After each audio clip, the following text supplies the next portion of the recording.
Hello, my loves, and welcome to Fly Nubian Money. I'm Lala, your host for today, and I'm an international real estate agent. And today, we're actually diving into a topic that's been stirring up a lot of conversations online. There is a video of a 39-year-old woman's emotional plea for a husband that has gone viral. She's expressing a deep desire to get married, saying she doesn't care if he has nothing. She just wants a man to marry. In a society where many women are thriving in their careers but struggling to find love, what does this say about the state of relationships? We'll also explore another viral video where a woman suggests that due to the gender ratio, women will eventually have to share men. So we've got a lot to unpack today. But before we move forward, I want to introduce my co-queens. Today, I am joined by Athena Gardner. She is our CPA and wealth coach. Moya, who is our tax professional, and Tiara Williams, actress, producer, and boss. Hi, queens. How are you today? We got a lot to talk about. The comments are already popping, but let's go ahead and start off with the video that is the main topic of our discussion today. I need a husband. I'm tired of singleness. I'm 39 years old. Very soon I'll enter menopause, please. I need a husband in my life. No matter what you are doing, I'm going to marry you. Are you a barrel pusher? Are you a beggar? Are you a conductor? Please marry me. Please, I'm going to sponsor the marriage. I'm going to give you money to pay my bride price. I'm going to sponsor the wedding with my money. Please come and marry me. I'm tired of singleness. Please. I'm 39 years old. Please come and marry me. I'm getting old. I'm getting old, please. I need a husband in my life. I need a man in my life. I'm tired of singleness. Please, I don't want to buy myself. I no longer sleep. All my mates are married with kids. But nobody wants to marry me. Nigerians, please, I'm calling everybody out. Please come and marry me. If you have a brother that needs a wife, please let me know. I don't care about what you are doing. I don't care. Even if you don't have a job, I'm going to sponsor it. I need a man in my life, please. I'm 39 years old. Look at me. Please, 39 years old without a child. 39 years old without a husband. 39 years old with no relationship. I don't know about you, queens, but actually this kind of breaks my heart. And we have actually a lot of great comments, and I want to hear your comments about what that video invokes in you. What are your thoughts, views? But I'm going to talk to my queens. So I'm going to start with you, Athena. Athena, what is your initial thoughts on this video? Well, initially, I thought that this was very heartbreaking to see a woman make such a public plea in this case. I also do feel that this doesn't necessarily help her case. If I was a man looking at this, I would be off-put by it. And I think that it will attract like predators towards her or men who are just trying to use her. I did send this to one of my guy friends, though, and he did say it was kind of like hard to watch a woman do that. It does not make us look great when we do. It does not make us, but I extend compassion to her. But I think there's a better way. I know a lot of times it can feel like we're on this 12 years a slave timeline with things, but I would not go about this method of trying to get a man. That's a good thought. I mean, I guess I honestly didn't even think of it that way. Me being married for 31 years, I know what my husband means to me. And marriage to me is a sacred thing. And I want people to be able to experience that joy that I have with my husband. So my heartstrings immediately went out to her because I know what it's like to be in a loving and healthy relationship. And I just want that for other queens because I think that is important if they want that in their life. So I had a hard time with this one, and I literally cried when I first saw it because I felt her pain. But I want to know what you feel about it, Tiara. What are your thoughts? Yeah. So, of course, I felt like, I saw the desperation, But it made me think about, ever since I've turned 40, I feel like I see American women doing this. I think I see women in my friend group doing this, maybe not doing this to this extent, but this is like the intention. Like, this is like, if they don't have children, if they don't have families, husband or children, family husbands, I feel like there's a desperation for that. Maybe it doesn't come off like this, but that's the energy that I feel from them, coming from a lot of American women. So much so that we see desperation, we see people, having sister wives, and multiple situations, so I just think that it's something that I'm seeing more of, and maybe women aren't saying this exactly, but this is the energy I'm getting from even some of my friends. Like, I need a husband now, I want to be married, I need kids, I need it, I mean, because 45 is coming, or whatever. There's this urgency that I feel like makes them a little desperate. And I think we see that also in our side communities, not where people are actually putting it out in public like that so much.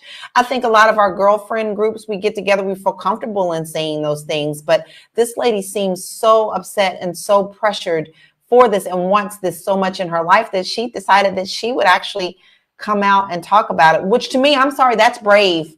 That's, you know what? I know she's getting negative and positive situations, but at least she put it out there. Maybe this feels like this is where she needs to do it. Maybe she doesn't have a girlfriend circle.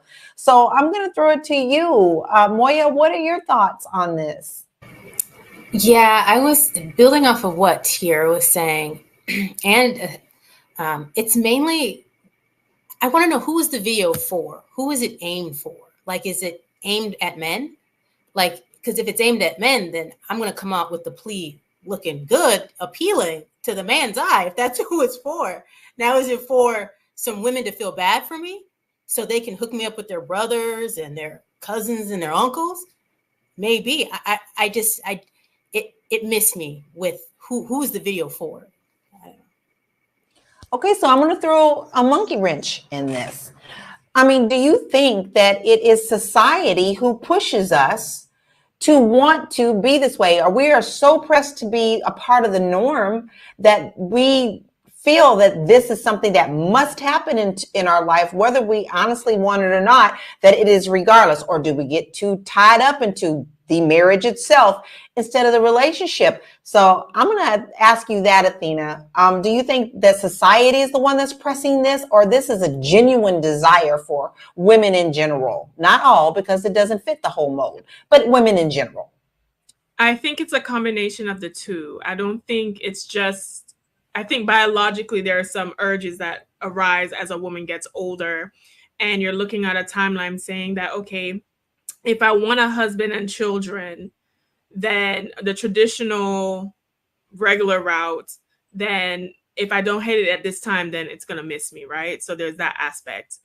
I do think there's a societal pressure, because if you are a single woman and you are not married by a certain age or have children by a certain age, questions come up and people start to question if you're crazy, if there's something wrong with you, because these things haven't happened within a certain time. I know people think that about me, like, and I'm not even as old as the woman on this video, right?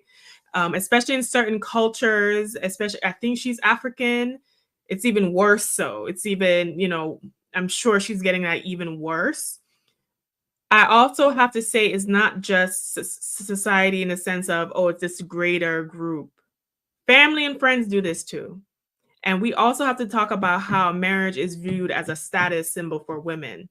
If you are not married, then if you're a single woman, there's something perceived as wrong with you, or when you're within a marriage, they're saying, oh, you've gotten this prize, you are a married woman, someone chose you, someone picked you. There's a lot of married people suffering, right? So that's why I'm very relaxed, I'm very calm, even though I have faced within my own family or in society as general, like, oh, you must be high maintenance, you must be picky, why haven't you settled on somebody, right? And I refuse to buy into the propaganda, because I know those same people are not going to pay for my divorce if I need one. So that's my advice to women. But I do think that a lot of societal pressures, especially within our families and communities, could be a driving factor in this. I agree. I think to some point it does, as well as us also filling our biological clock if we do want children, and the ramifications that used to come, not so much nowadays, if you ask me, if you have children out of wedlock. But even up to the 70s and 80s, I was 16. I wasn't married yet. There was still stigma with that when I had my son. So I don't see that so much today, but I think those are great points. Let's look at some of the comments that we have, because we have some really good comments and I want to address those. And I might challenge you as well. Don't just come in and throw in just general comments. I'm going to make you to go deep because we want to have these conversations. Now, Oma said that I haven't heard her yet. This was before we actually got started. And I'm like, what? It's so sad when my people truly don't overstand themselves and what's going on with, I think she means understand themselves, and what really is going on with us as people. The point of marriage is love. That's first. Very interesting take. JT, you said all you can say is run. All right, I'm gonna need you to expound on that. Why would you run? Why would you say run to someone who may be considering her? Coley says, girl, stand up. I think we all have a weakness at some point where if you are in something that you want really bad and it's not coming to you and what you feel is your time frame, we do get a little sad and desperate about it not being in our life. But, you know, what can she do to stand up, Coley? I want to hear what your thoughts are on that. Evelyn says, pray, church. Oma says, Jesus. And Michael Burris says she can easily find a husband, just may not be Black. Do you think that she should open up her thoughts to other communities as well? And then Chuck, I'm going to address you today. I'm going to address you because I love at least you're here. He said, I need a wife right now. A loyal, loving, honest, beautiful, smart wife. I need her right now. I'm about fed up with the women and their bullcrap. Please help me. Okay, Chuck, let's look at this. It has to be a give and take in these situations. What do you have to offer to someone as well? And what would you want them to be able to offer you? I told you I was going to challenge y'all. But if you're just now joining us, you are watching Fly Nubian Money. We are here Monday through Friday at 1 p.m. Eastern Standard Time, Monday through Friday. Today is Friday's edition. So we're going to have a little fun with this. And we're going to see if we can get down to some answers. If you love what you're watching and you don't want to miss an episode, all you have to do is text us. Text the word Queens, Queens, to 87948. And you'll get a reminder when we go live. And then, hey guys, if you just miss us and you just want to catch up, check us out on Spotify. And when you get over there and you look us up, Fly Nubian Money, make sure you give us a 5-star rating. This will help us get seen more. And you'll also get notification when we come on there if you subscribe. So I'm super excited about this. Now, ladies, we saw that point of view. Now I want to dig into the second point of view. So we have another video that we want to run for you, and I'm going to get your thoughts on that as well. There are more women on this planet than men. In the United States, we have about 1/4 of our population in jail. Another 1/4 of our population identifies as LGBTQ. So with that being said, it is a nigga shortage out here. It is a shortage of available good niggas out here. So for all you bitches that think you deserve your own nigga, like your own personal nigga, like that's only yours. Like, okay, it's some women that do. But are you that bitch? Like, what do you bring to the table and make you think you deserve your own nigga and it's a nigga shortage? Sis, grow up. You gonna have to share that nigga. That's our nigga. Okay, well, first, I don't call myself a bitch. And I don't typically call other people in my community the N-word either, because I feel like if you don't want other people calling us that, then I'm not even going to do that within my own community. But that's me. Hey, Okay, I may be the weird one on the panel. I want to hear your thoughts about that as well.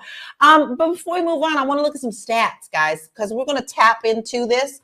So we have a couple of stats about this. So let's see what we got on the percentages of women and men. According to the U.S. Census Bureau, there are approximately 86 men for every 100 women in the U.S. This gender ratio can play a significant role in dating dynamics. That's a pretty big gap. A study by the Pew Research Center found that 52% of Black women between the ages of 25 and 54 are unmarried, compared to 36% of Black men. I think we all here on this panel fall within that age range. I am actually 54, so I guess I'm right at the tip of that. So Tiara, what are your thoughts on this? Do you believe this plays into the role and this is something that we should open our mind to as Black women? You know, it's so interesting. First of all, no. No, no, no, no, no, no, no, no, no, no, no, no. I don't agree with this at all. It's really interesting because I often hear people say this, like this is a narrative, like there's not enough men, such a scarcity kind of mindset where you just don't feel like there's anyone out here for you. It's so funny because I hear men say the same thing. So I think there's a quality shortage, maybe, but not like a man shortage. Like I meet good men all the time, right? Like I meet nice guys, I meet bad boys. I mean, uh, I feel like everything is out here, and I feel like you can get what you want when you're able to see, or maybe you're healed enough to accept, or when you're prepared, right? They always I hear this, what is it? It says when you're ready for a teacher, they will appear, or whatever that saying is. I feel like when you're ready for anything, it'll appear. I'm ready for a husband. I'm ready to start this thing. I think it all kind of appears when you're ready for it. So I don't subscribe to this. I'm not sharing my man with somebody else. I'm not doing that. When the Yeah, no, student is ready, don't come at they're me, ready, because mine ain't up nowhere for none and nobody. He's mine. Mine, You're mine, not mine. sharing your husband, Lala? No, no, no, no, no, no, no. You can listen to his music all day long and drink, but you cannot have him. He is I know mine. that's I know that's right. And y'all hear me say all the time, I am his as well. So it's not like I'm like being hoggish. We feel that way about one another. And his views, I'll be very clear, his views are there should be no cheating at all. He thinks that's very despicable in any type of situation. So that's how he feels. But that's why we're equally yoked. Equally yoked. See, that is a part of being in a committed relationship. Moya, do you feel that this video of her is an unrealistic situation for our communities? Is this something that you think that we really need to be addressing? Because there are poly communities out there, and we are actually kind of growing in that thought process. That's very true. You're right, Lala. Like there's a lot of people that are open to the new phrase is like a situationship, meaning like we're together, but we're not really together, but we're not committed, but I really only see him.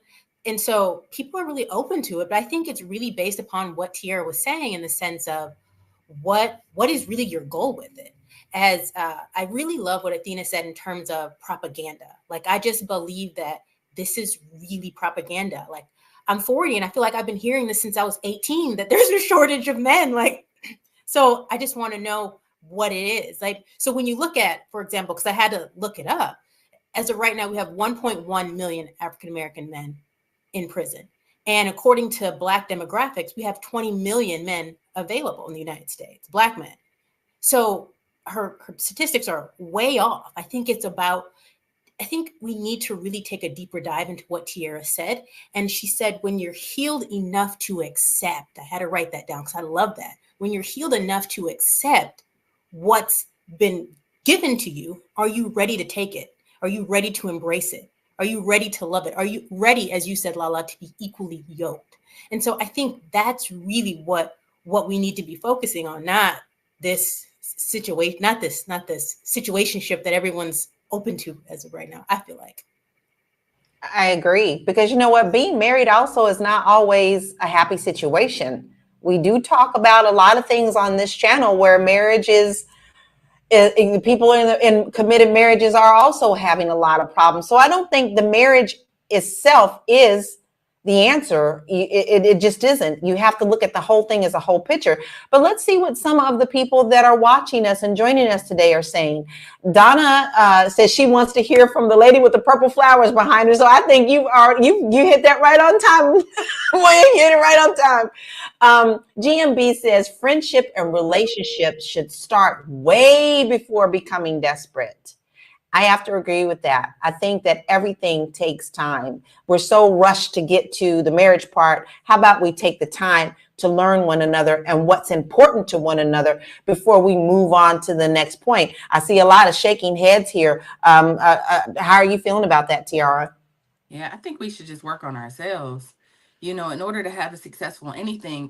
What alarmed me is that this young lady on the video, for going back to the video, she was like, I don't care if you don't have a job. I don't care if you're a beggar. I don't care. I just want a man. It's like, sis, how reel that in? Like it does. Why do you feel that way? Like, it's just so it's like overwhelming to hear her say that it doesn't matter as long as she has someone in place. And somebody said it, somebody said that, you're just kind of setting yourself up to be taken advantage of. Sis, if you pay for the wedding, if you pay for his life, or you're sponsoring his life, you're gonna be sponsoring his whole life forever. Yeah, That's why he's coming. So that's you can right. take care of him, and he's gonna have a woman over there and a woman over there, and you're gonna be paying money, and you're not gonna be happy. So And Athena just said that, that brings predators. yeah, That watch what brings you ask God predators. for. You gotta watch what you ask God for. You gotta watch what you ask people for, because He'll bring it. But it's not gonna look like what you think you want.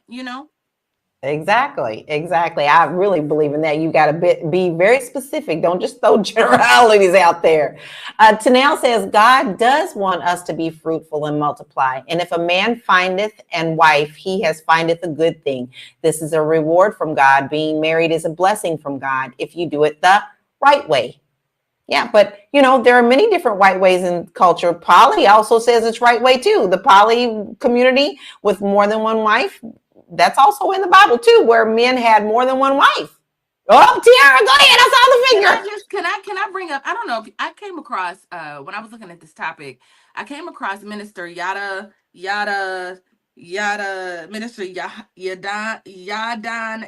I'm not sure if y'all know this young man, but he's I obviously know like, him. you know him. So the way he has his marriage set up, he has two wives, but he pays for everything. He makes sure that he like splits his time. He give like bought everybody a house. I mean, obviously he has some money, but he's made sure that everyone feels seen, heard. Like, he just loves these two women, which I thought was interesting, because it was like the way that I saw him take care of his women.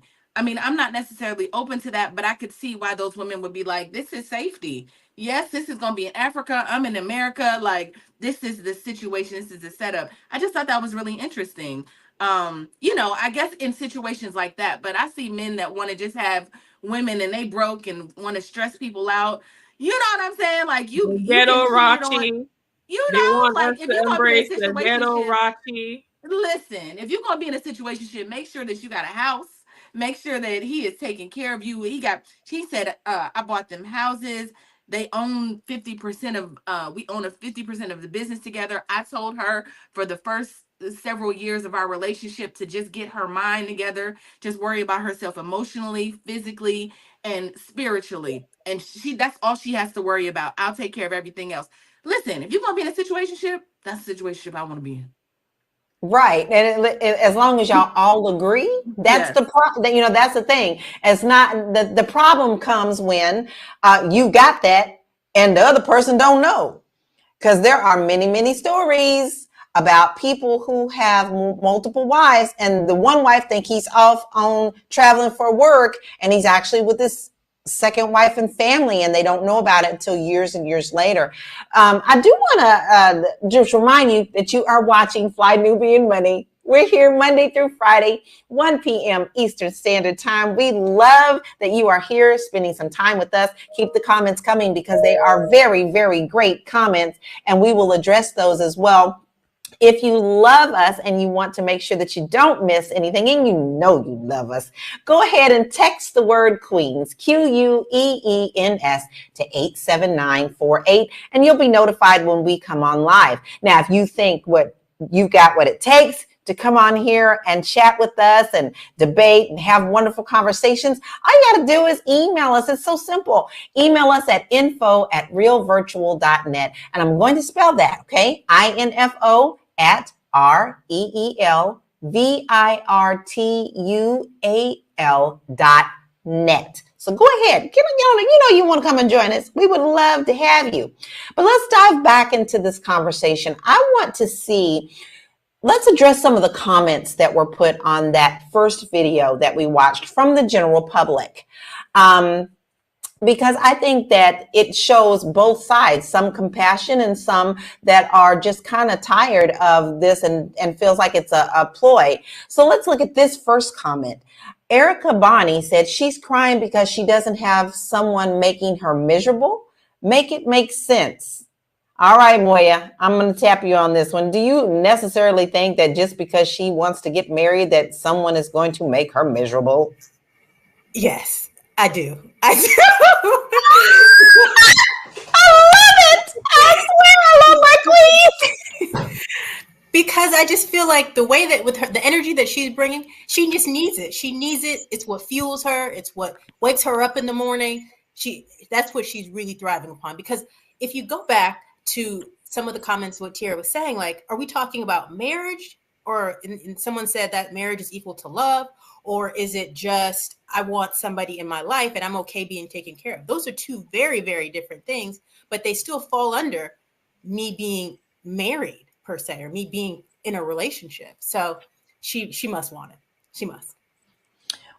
I think that's a great answer, because you know what? You do have two schools of thoughts. You're either going to do it and be happy about it, or you're either going to do it and you're going to be miserable. You see people walking around with t-shirts all the time. Like you have, yes, me and my husband have the cute one. Been together since 19 such and such on ours, right? And then you see the t-shirts of the couples like, yeah, I'm with her. Or, vice versa. It's just the funniest thing. I guess it's all, perceived in your mind on how that is. And actually, listen, we have a comment from Willie Hayward Jr. And he says, I'm a single man and would love to be in a long-term relationship. However, learning to be whole within has to be a priority. I think that is absolutely on the target, because if you don't take care of you, and you understand what you need in your life and who you are. And guys, sometimes you have to just kind of grow into that too. I was married at 23. I didn't quite know what all I wanted. I knew the general principles of that, but I still also had to dig in deep to see who I was. But so did my husband. So we actually grew together. I'm going to tell y'all a little secret. When we first got married, I grew up in a little community. Like all of my aunties and uncles were always together. They were always out doing things. I thought that's what we were supposed to do. So when we got married, I'd be like, where you going? I'm coming. And I always felt like I was the little shadow. But I grew up and knew he needed time to himself. And so did I. And then that made the time together more sweeter, because we took care of what we needed and we brought that forth. So Athena, is that something that you're looking for in a relationship? I know that you're in the dating scene. What's important to you? Listen, I know some of the main ears perked up on this question. What's important to me? You might want to find out on the Fly Nubian After Dark show. But right now, it is very important to me that a man is committed to his purpose in life, is focused on his own self-actualization, definitely has economic stability on his own. I never usually have an issue with that, so I don't even feel to bring that up, and does not interrupt my own spirituality and my feminine expression. Those are very high on my list. And Amanda has good character, which that one little piece on the list seemed to just cut the list down by like 80%.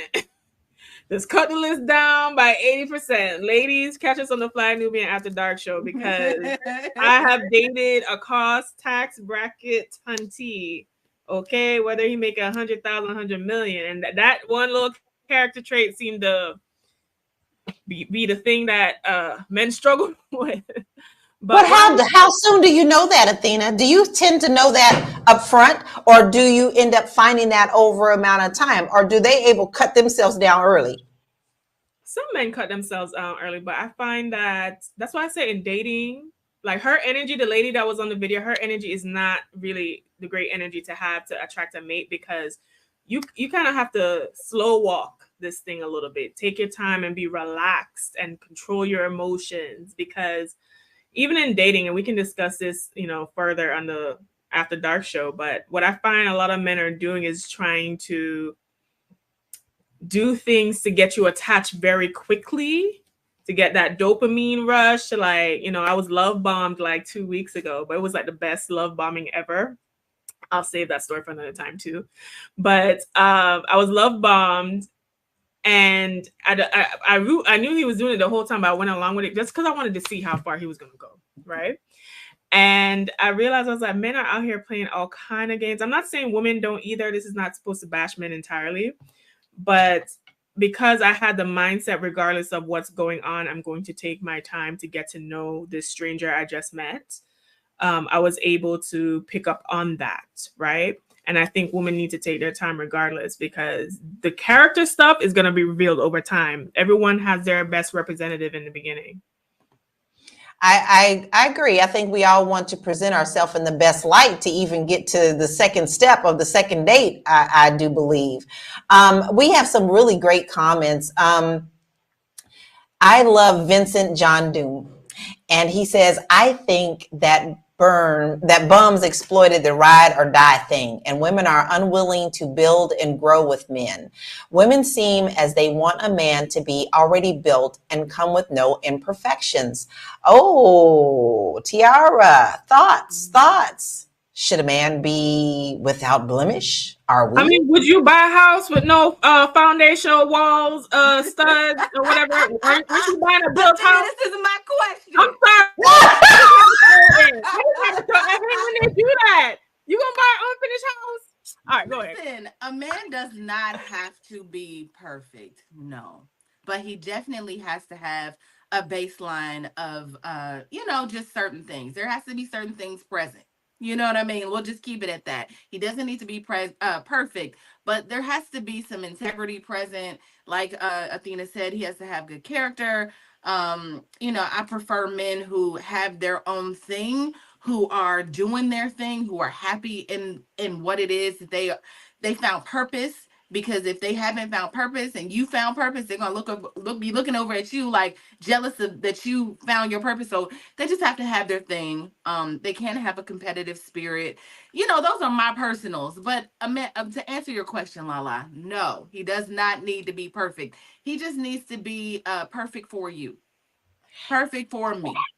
That's right. My mother always told me there's always somebody for somebody, and when those two get together, you can't deny it. So, maybe you just haven't found the right person, and that can be hard in today's world. Because I actually do love that Vincent Von Doom said, "Waiting to a man to have their act together is why people are merging later and having kids later." He feels that this is going to ruin us later on, and I'm not so sure that's true, but sometimes we do get only a certain amount of time as women and our biological clocks. However, there are so many things to help us with infertility as well. So do you think that that's a problem, Moya? Do you think that the fact that we're waiting later to have these relationships is a problem? Well, I feel like Tira has something to say. No, I have something to say.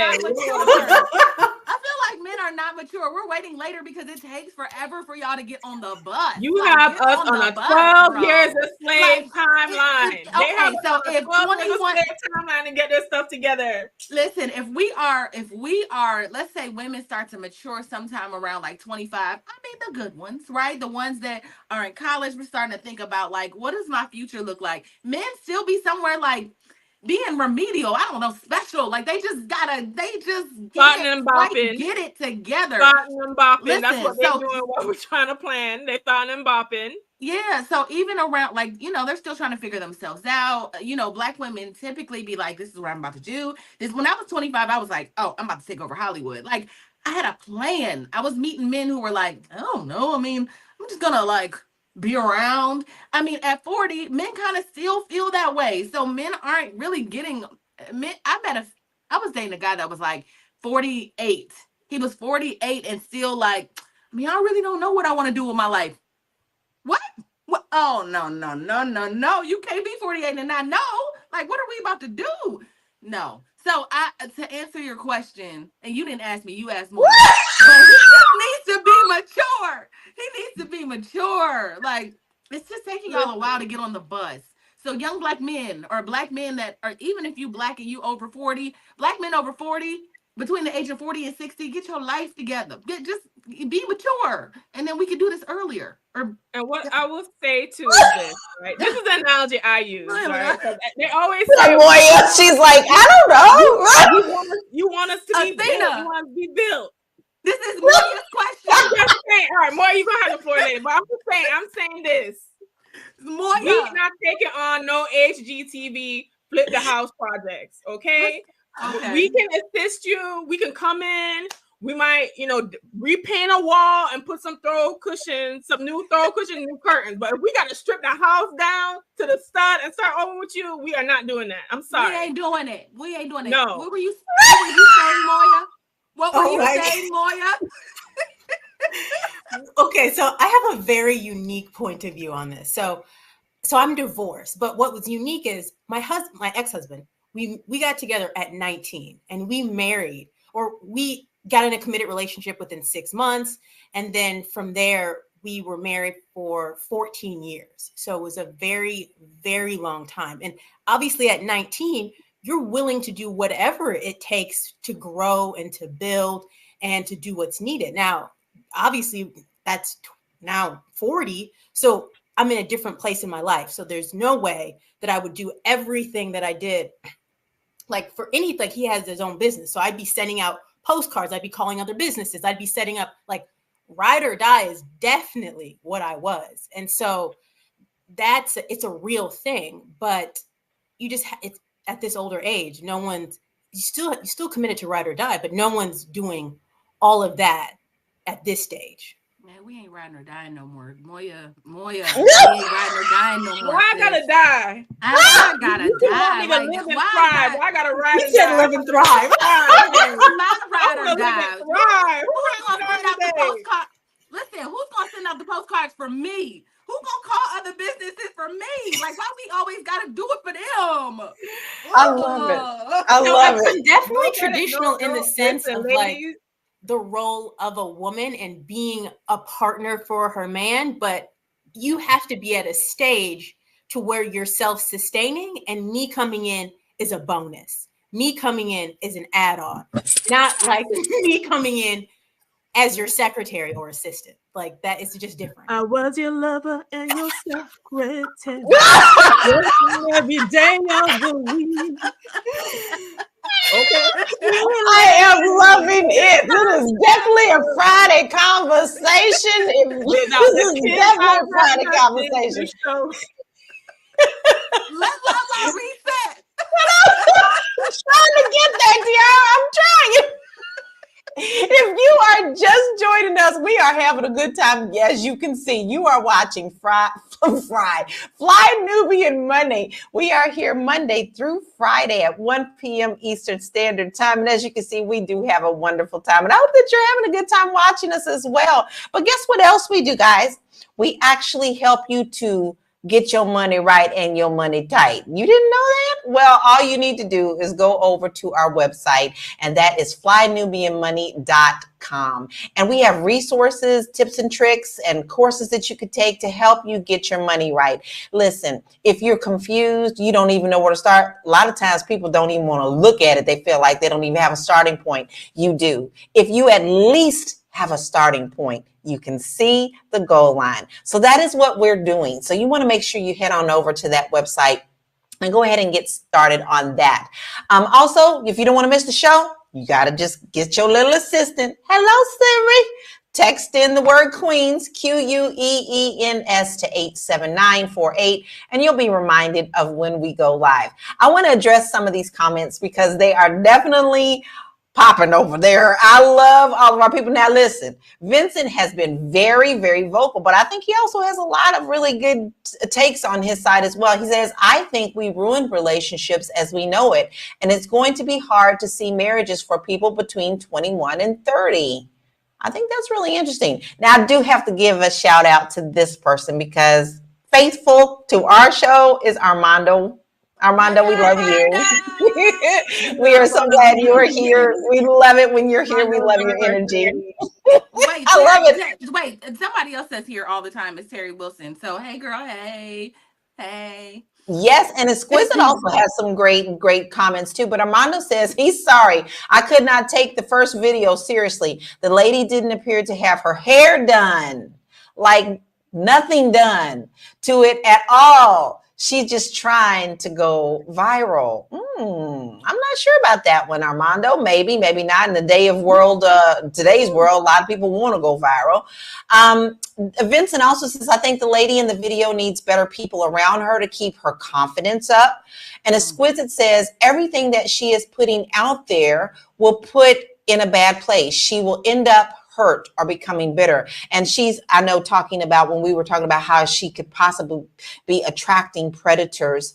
And, you know, there's many different comments on this. I actually want to run this video again because I want to address a different aspect of this. So if we can watch that first video again, I got something I want to ask you ladies afterwards. I need a husband. I'm tired of singleness. I'm 39 years old. Very soon I'll enter menopause, please. I need a husband in my life. No matter what you are doing, I'm going to marry you. Are you a barrel pusher? Are you a beggar? Are you a conductor? Please marry me. Please, I'm going to sponsor the marriage. I'm going to give you money to pay my bride price. I'm going to sponsor the wedding with my money. Please come and marry me. I'm tired of singleness. Please. I'm 39 years old. Please come and marry me. I'm getting old. Please. I need a husband in my life. I need a man in my life. I'm tired of singleness. Please, I don't want to buy myself. I no longer sleep. All my mates are married with kids, but nobody wants to marry me. Nigerians, please, I'm calling everybody out. Please come and marry me. If you have a brother that needs a wife, please let me know. I don't care about what you are doing. I don't care. Even if you don't have a job, I'm going to sponsor it. I need a man in my life, please. I'm 39 years old. Look at me. Please, 39 years old without a child. 39 years old without a husband. 39 years old with no relationship. That girl said, if you are a barrel pusher, baby. She said, if She you are said a she was going barrel to pusher. sponsor it all. But that brings me to this question, ladies. Mental health could be a factor here. I mean, she's probably gotten herself into a very mental state about this. You heard her say that everyone around her is married and she is not. And she's probably worked herself up so much wanting to be what she sees around her that this has affected her mental health. So, I'm going to ask you, Moya. Moya, I'm going to ask you. Moya. How does the pressure to marry or the feeling of not so many men in the dating pool affect women's mental and emotional well-being? That's a very good question. I mean, so there's levels to it in the sense of it really depends upon how confident you are to begin with. And I do know in some cases, some women feel like they got in a bad situation. And because they got in a bad situation, they feel like that represents them and they're not worthy enough or they're not deserving enough to be in a very positive situation and open to love and open to acceptance. And so there's that there also. So that's what I believe. Yeah, because I actually do have a friend that worried herself so sick about getting married that she did attract the wrong man. And he left her in such a mental and devastating state, not only mentally, but physically and financially as well. She got so caught up into the marriage part of it that she didn't think of anything else about that. Do you think that that is what we do to ourselves, Athena? Yes, I think when we operate out of a state of desperation, we get into the mindset we'll just accept anything, or we'll get in the mindset of settling and compromising and not think about the longevity or what is needed, right? Or we'll just accept everything. And that's why abundance mindset is so great. But I have a solution to her problem that will fix everything. It will fix the depression, it will fix the man issue.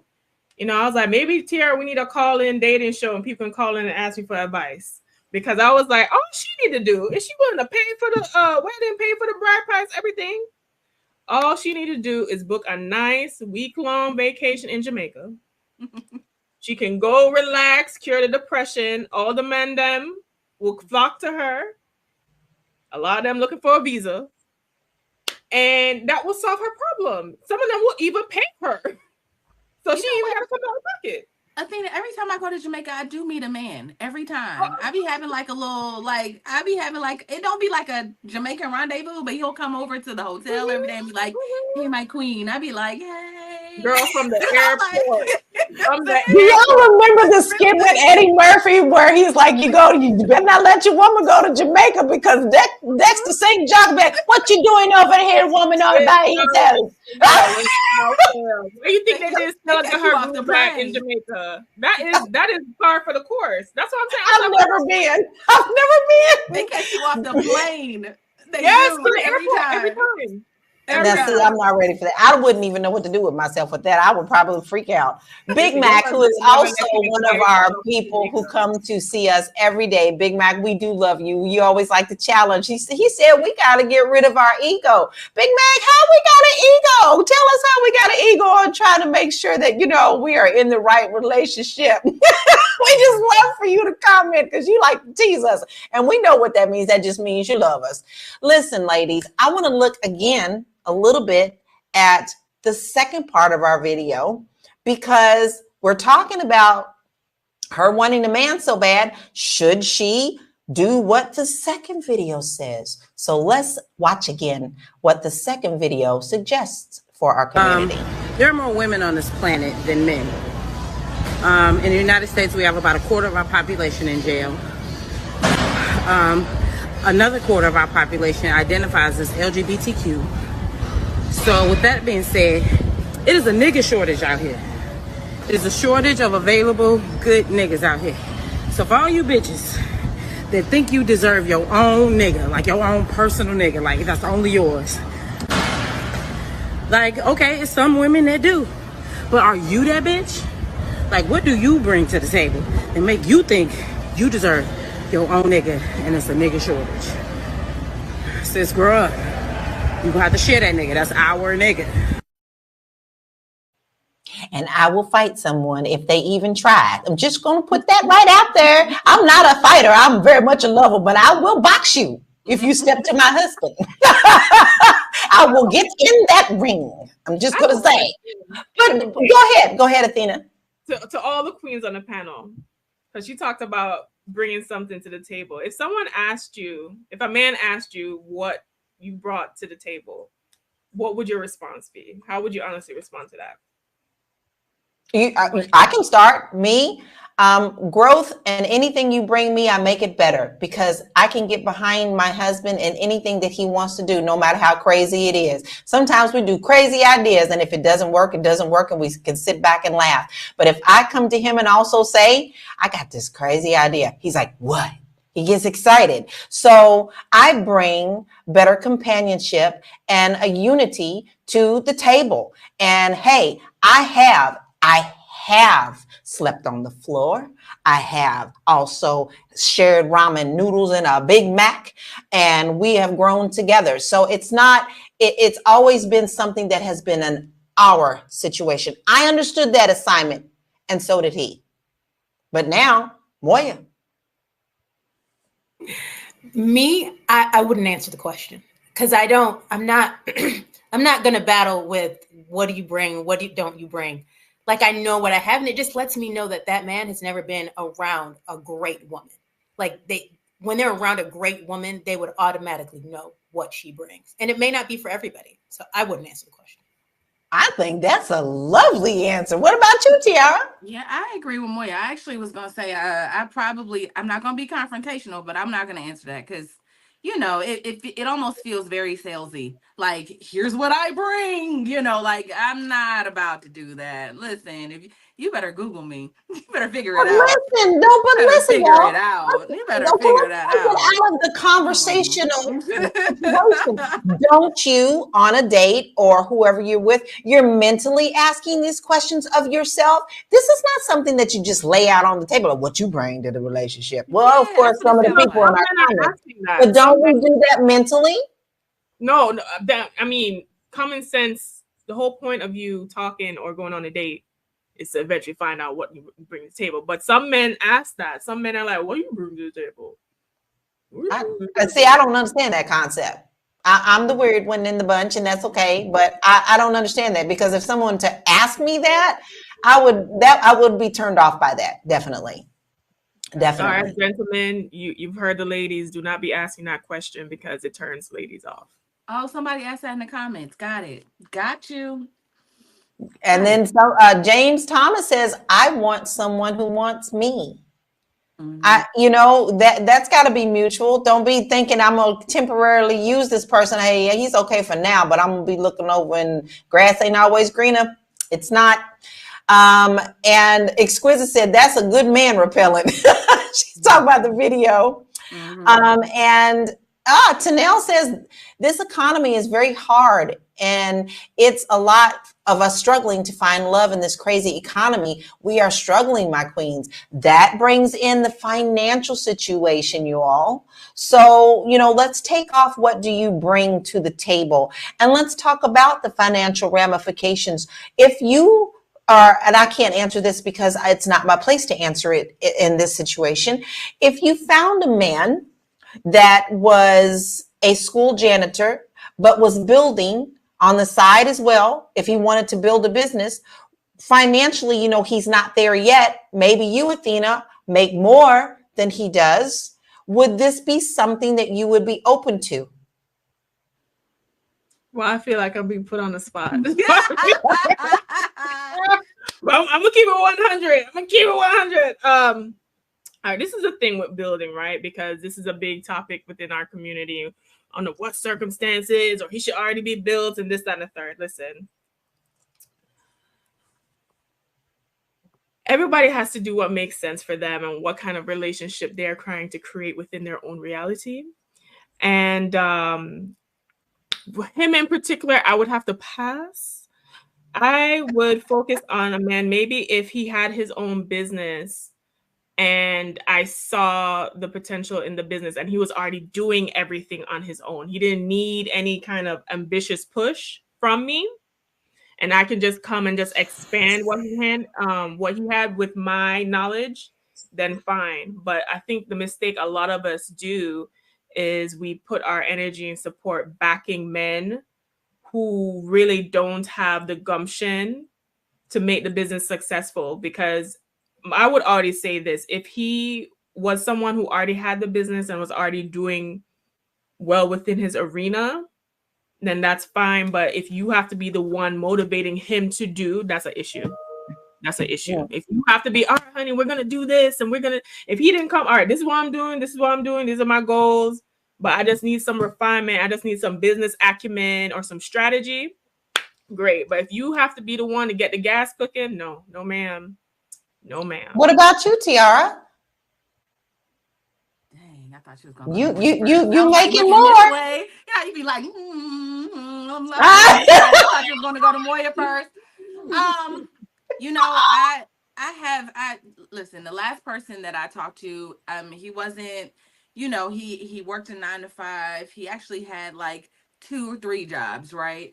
And what I loved about him is that he was very like financially responsible. Like I never had to be like, oh, you need to, he had there was other things that he did that like that he was passionate about that he still made money from. So, those things that I kind of added to his fire, just saying like, hey, you should do that. And he was able to listen, and it took him from here to there. So I it as long as, but what I loved was that he had like we laughed often. I love to be around him. There was all of these things that really aren't like tangible. Like, I obviously I don't want to take care of nobody. I want to take care of a man, but I don't want to take care of a man from like zero, right? Like I'm a little at this big age, I'm a little too old for that. But I don't mind building. I actually love the idea of building something together. He has his thing, I have mine, and then we create something together. So I'm a builder. I'm naturally like that. You can't sit around me for more than 5 minutes before I'm like, you know what we should do? Like I can't help it.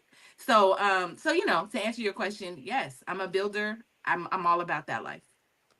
I agree. I've never cared what someone else does as long as we could build together. But Moya, you always have a different viewpoint, and I love that about you. So what is your answer to that? So I think it just depends. So I have this idea that if you're, for example, an alpha woman, this is going to be strange. People are they're not gonna like it. But I believe if you're an alpha woman, you actually need to date a beta man, meaning like a man that just goes with what you need. He's there for you. He's the one. And if you're an alpha man, I believe you need to date an alpha woman. I mean, a beta woman, because an alpha woman, she's just going to annoy you because you guys are going to be going at it because he's going to want to be on top and then you're going to want to be on top. The only way I feel like it works is if you date an alpha man, then that man there, because he's already got it. He's not worried about what you do. You're just kind of like his piece. But obviously everyone attempts to say, what do you have to say, Tiara? I feel like Tiara has something to say. I am listening to you. I'm looking at her face, so I feel like I'm like, to say. I'm listening. Go ahead. So that's what I believe. So I think you have to know yourself and know what it is that you need and know what kind of relationship you want. So if you're not looking to be confrontational, you guys bumping heads all day, then that probably isn't the man. I know because I do taxes. I know men that are janitors that are making $70,000, $80,000. So that's perfectly fine, especially if you're an ambitious woman and you're like, this month was a slow month, babe. You got us. He's gonna be like, of course, right? Because he's got it. So I think you just need to know what you need. I think that a lot of times we get tied up into what we consider jobs that are lowly. And I'm telling you right now, a lot of those so-called lowly jobs that you think are out there are really killing it in the game. You don't have to go to a 4-year college. You can earn just as much with this beautiful trade school mentality. Because I'm going to tell you, when you hot in the summer and you need an AC person, who you going to call? Right? They making good money. So they off vacationing in the winter. But if your heat go out, they also handle that too. So you better be careful about how you judge certain people's jobs because you never know what that really means behind that. But we are actually almost out of time. I want to address, yes, Tiara. I do have a question for the queens. Like, do you guys subscribe to the idea that we need to go outside of the Black community for Black men or for husbands? Do you subscribe to that idea? I didn't care what color. We could have been polka dot as long as I had a good man. But I also had a really good friendship before we got romantically involved. So I think I was blessed enough to have a really good relationship before we decided to date, then get married. So I was a little different, but I never cared. Athena?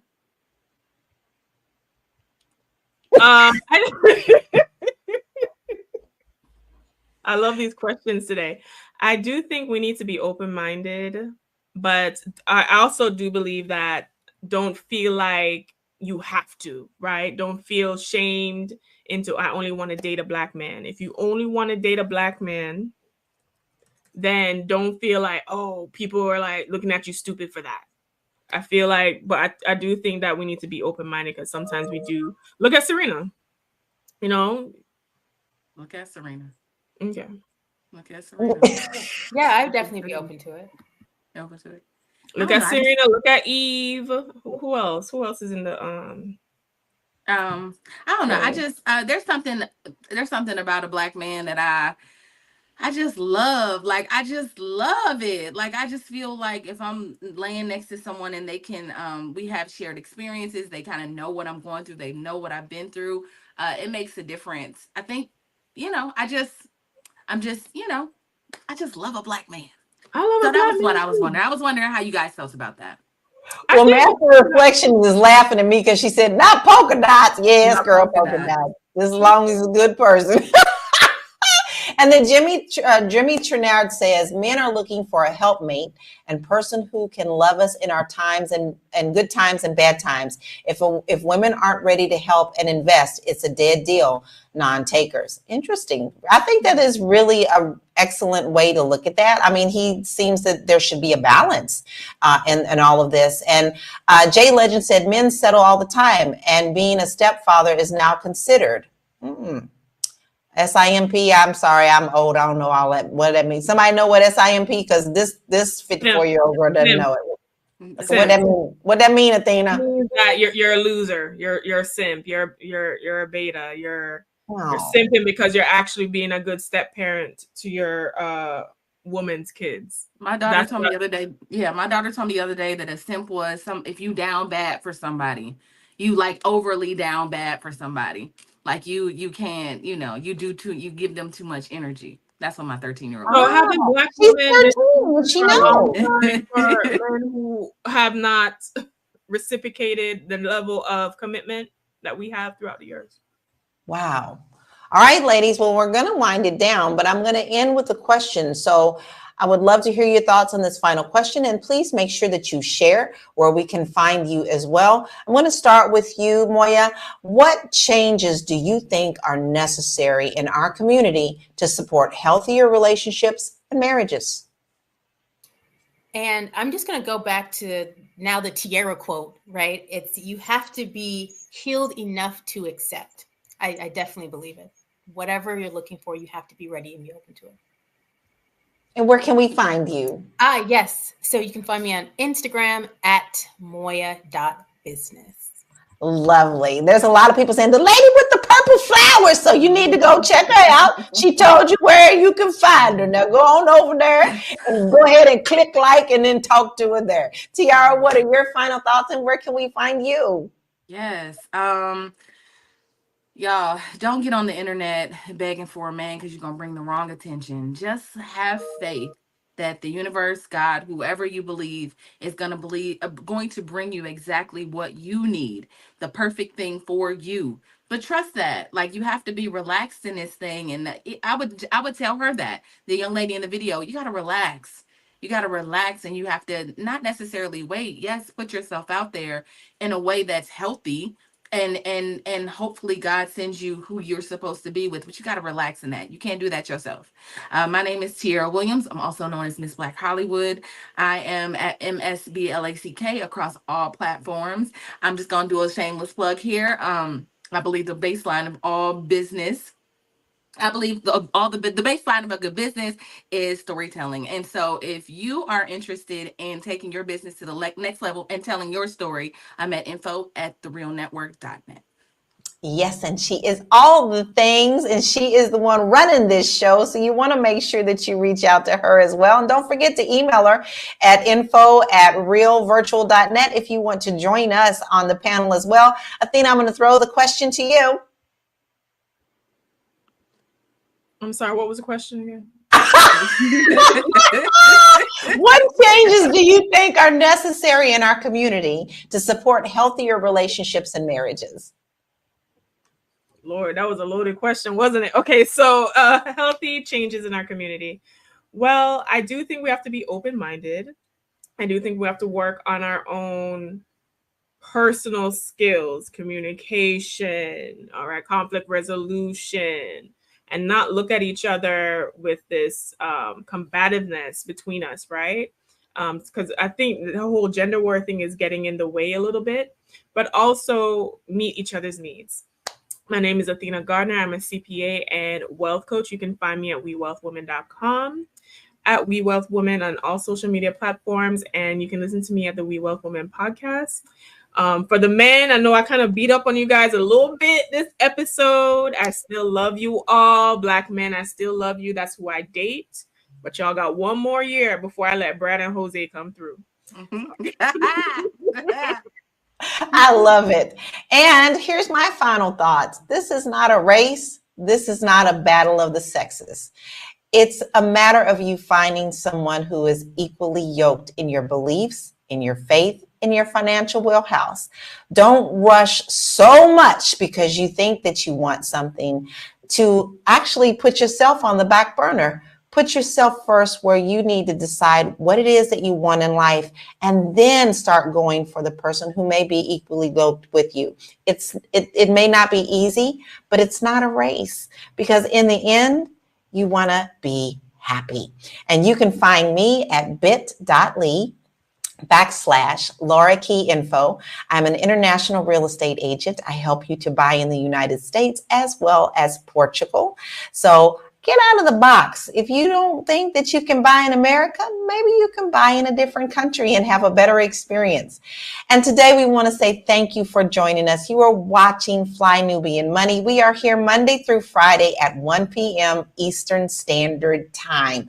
We love for you to join us. We love your comments and we appreciate your time because you could be spending it somewhere else. So if you don't want to miss an episode, make sure you text the word Queens, QUEENS, to 87948. But I also want to encourage you to make sure that you go to Spotify and download us there and take us on the road with you. We go great with coffee in the morning. So you want to make sure that you do that and then give us a 5-star rating so that we can be found by others as well.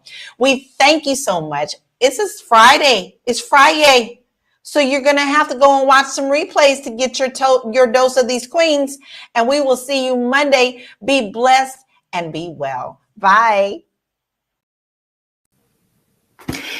Hello, everyone. How are you guys? I am Dr. Alicia with Coaching with Dr. Alicia, and I am here today to start chapter 2 of my book club.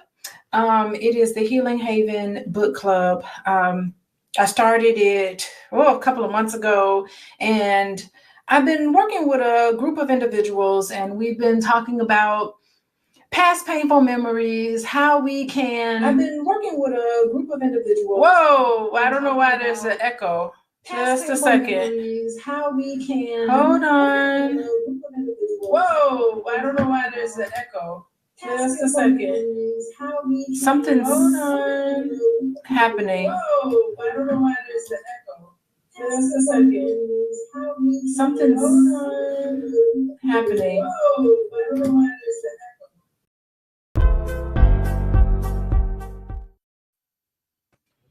Hello, everybody, and welcome to Fly Nubian Money. I am Lala, international real estate agent, and today we are taking a deep dive into the policies of Vice President Kamala Harris. As the first Black and South Asian woman to hold the office, Kamala Harris has introduced and supported various policies that impact everything from healthcare to criminal justice reform. But how are we feeling about these policies? Are they truly addressing the needs of the community? So let's unpack some of it today. However, before we move forward, I must introduce my beautiful queens today on the panel. We have Athena Gardner, who is our CPA and wealth coach. We have Moya, our tax professional.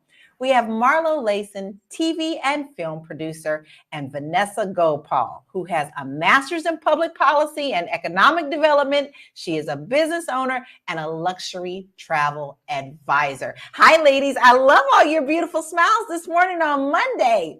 Now, listen, ladies, we actually have had a lot of people asking us this for weeks now. And of course, now we're getting down to the nitty-gritty of actually getting to the DNC. Now, the RNC has already had their go-to thing, but now we are doing that. And I think that some of these policies were kind of held back a little bit just as we're getting closer to the DNC convention that's coming up. So I want to take a look at some of her policies before we actually start diving in, because I want to get your initial reactions. Here's some of the things that she is on the economic agenda that she's doing.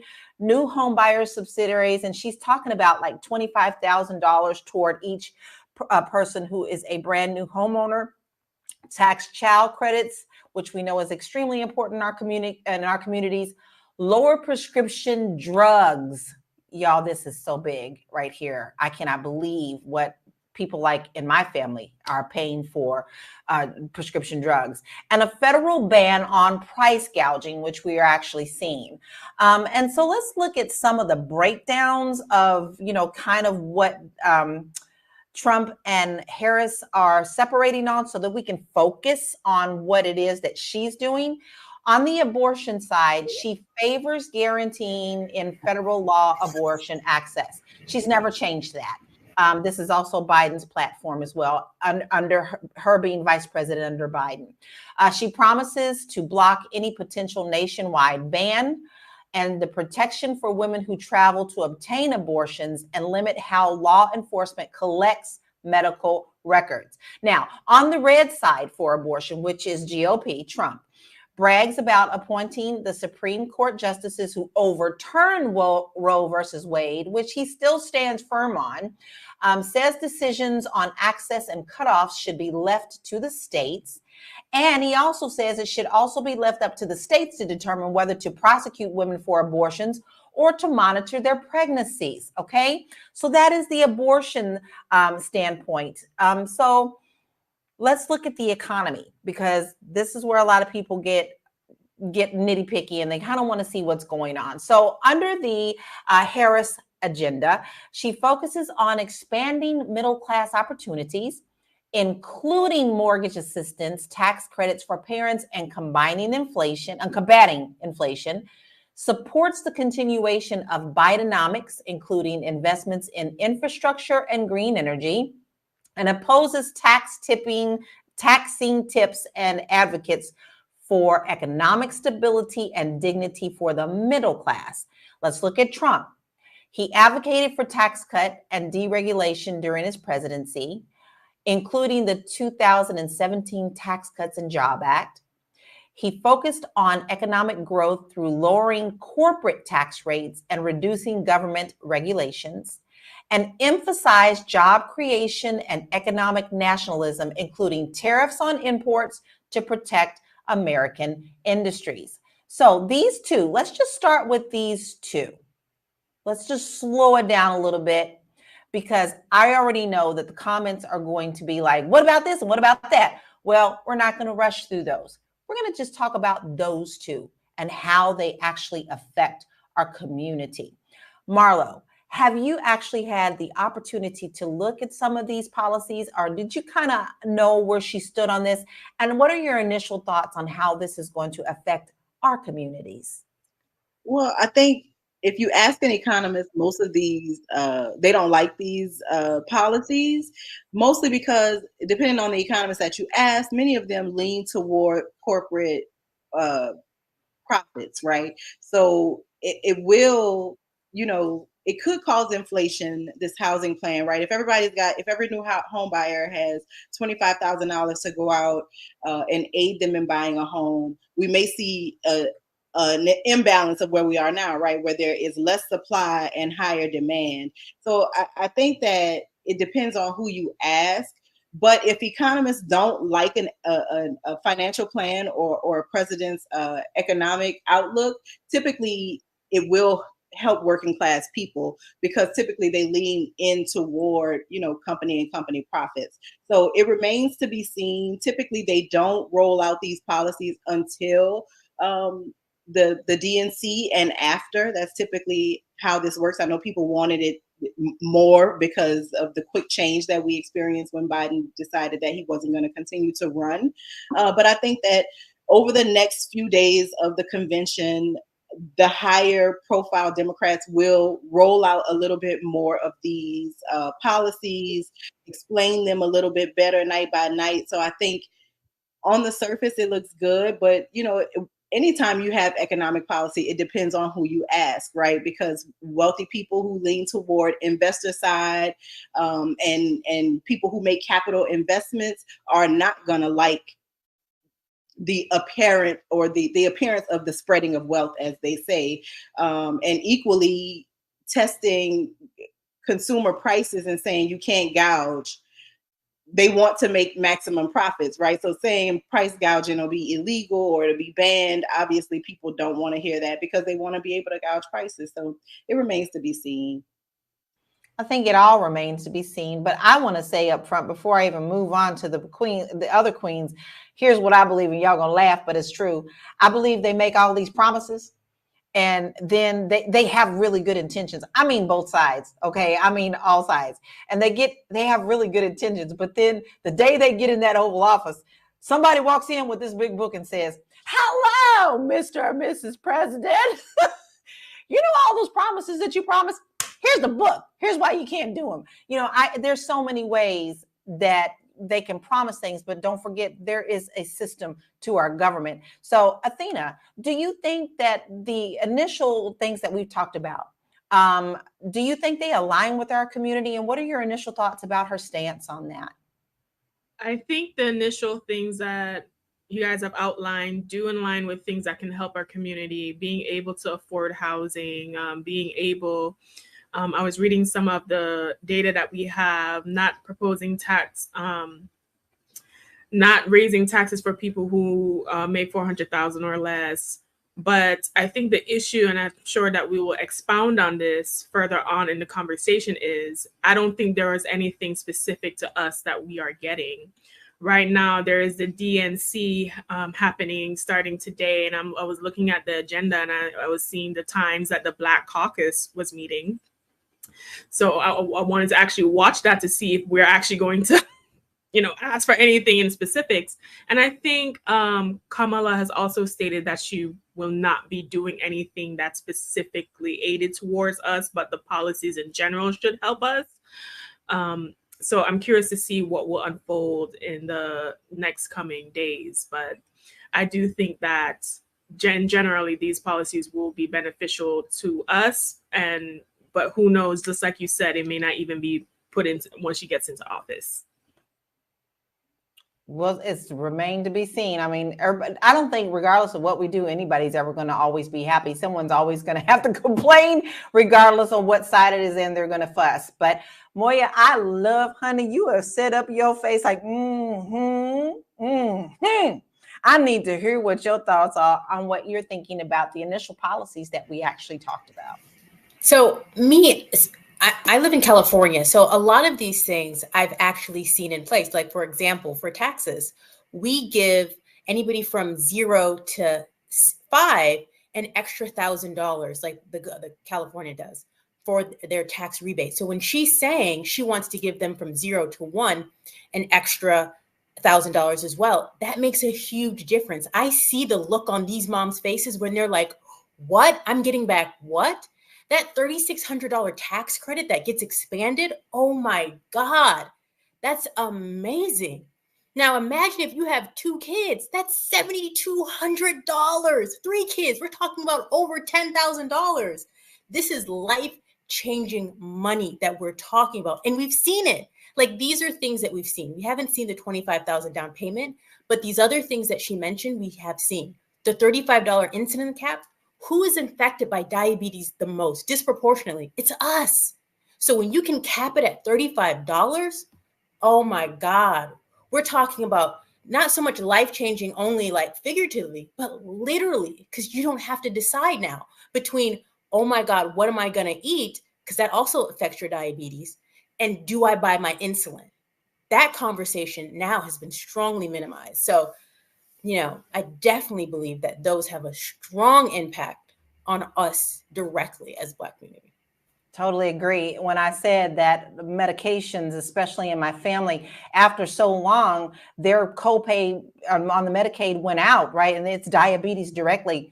And when that runs out toward the end of the year, when it's Christmas and everybody's trying to eat and stay warm and keep their heat on, and I'm talking about Kentucky in this situation, but I too have been in California for like 15 years.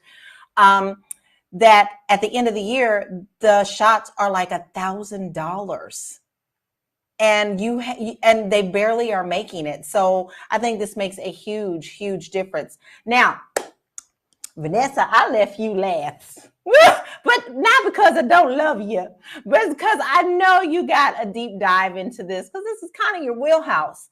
So I would like to hear what your initial thoughts are on the first two topics that we talked about with Kamala. So I too live in California. I think the intention is good with the $25,000 down payment. I don't really understand how it's going to get regulated within the state. I don't understand how they're going to really regulate that policy, how they're going to get it going in 4 years. I also think that it's not that Black people can't afford to buy houses, at least in California, because I know a lot of us here pay rents 2,000, 2,500 a month. That is the normal price. I think that we need to focus on programs like there's a program called NACA, and that's NACA. Uh, if you want to look it up, if you're looking for a home buying program, it's a great program. But what they do is they look at your bank statements for the last 2 years. If you have been able to pay a certain amount of money, then you will automatically qualify for that amount in a mortgage. Additionally, they take care of your closing costs, your mortgage insurance, and your down payment. If we're really talking about helping Black people obtain home ownership, then I think we need to sort of replicate programs like this that actually work. Giving people $25,000, I think it's going to I don't think it's going to help. First of all, I think that you're going to inflate the market. You're going to cause inflation. Um, it's just basically going to cause the supply and the prices to go up. That's what I believe. If you really want to change the market, you need to allow people to be able to qualify easier for these homes. It is extremely difficult to qualify for a home.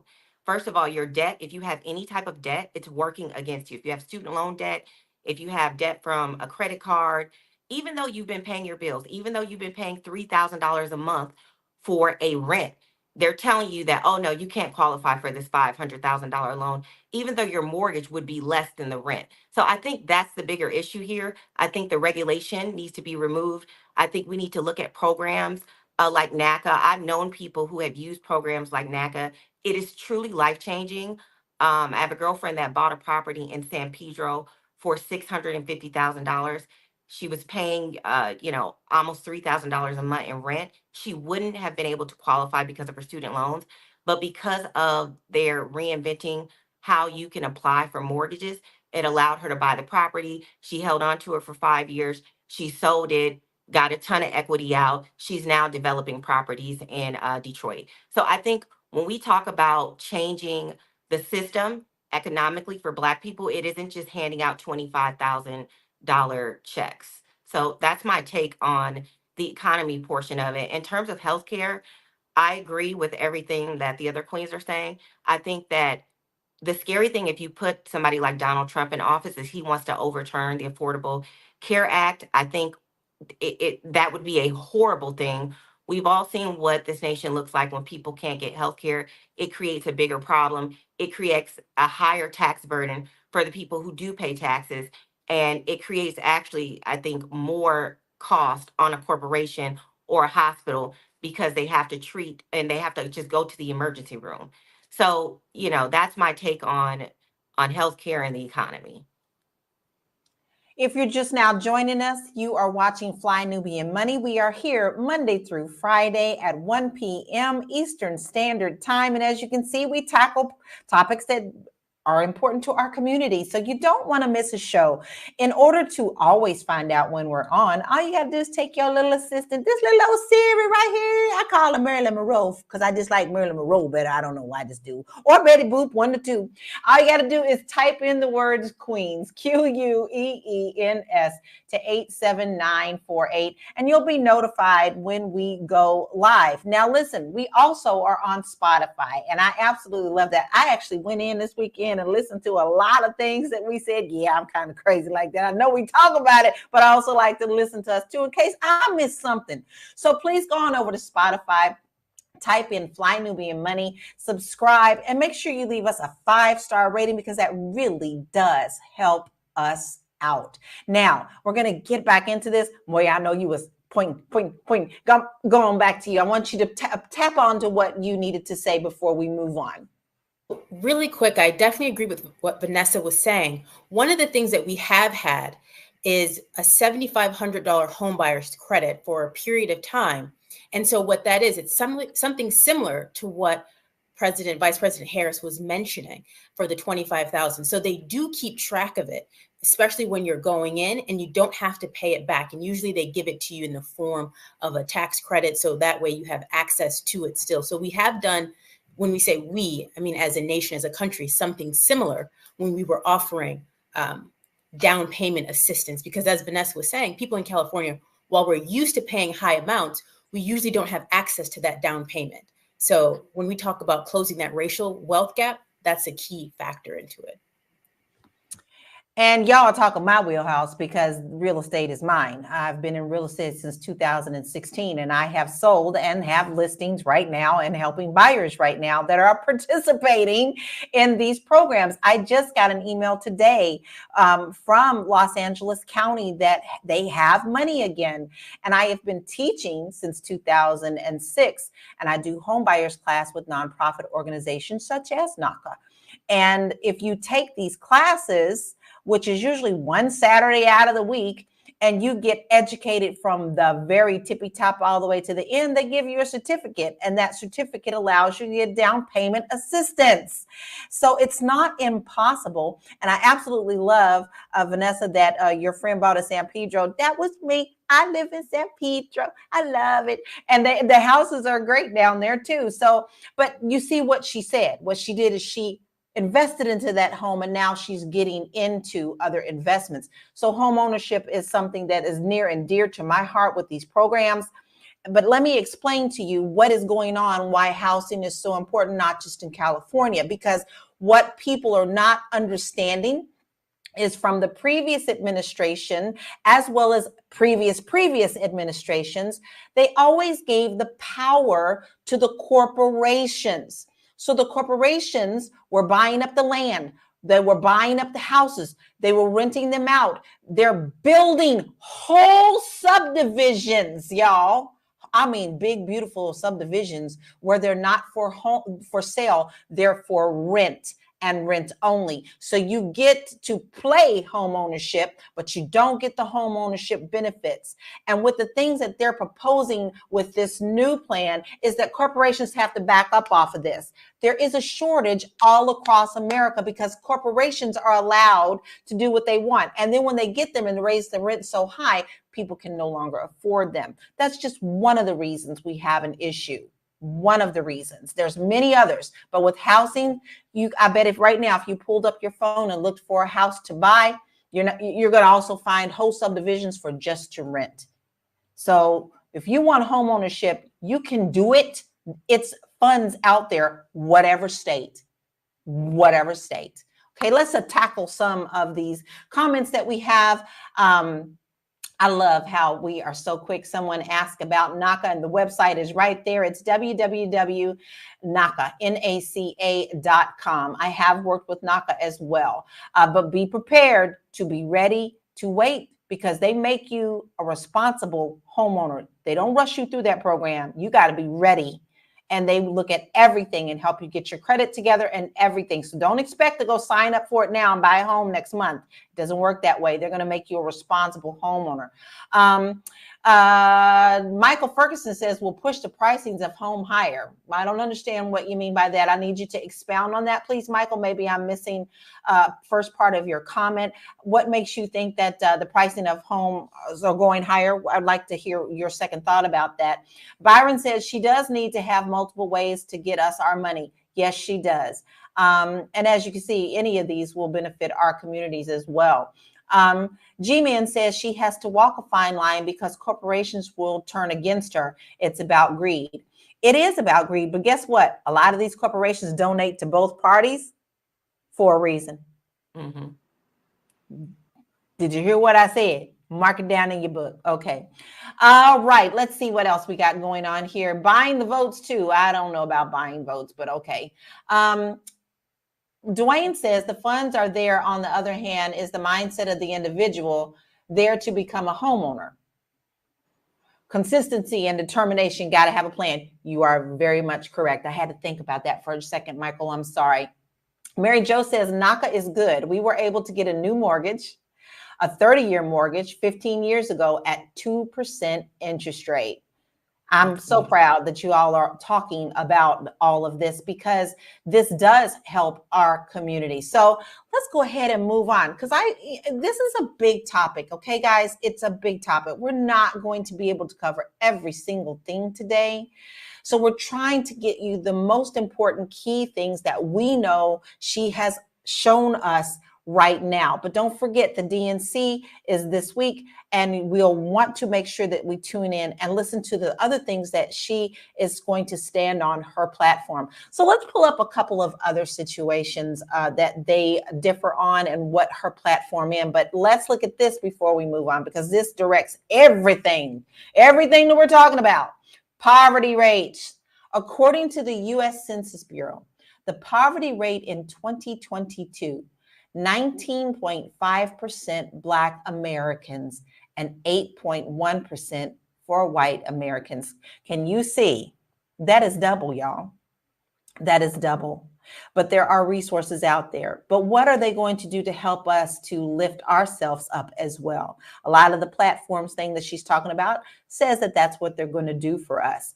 But what else are they going to talk to us about for our communities? Like what type of funds, what type of support are they going to give us for education?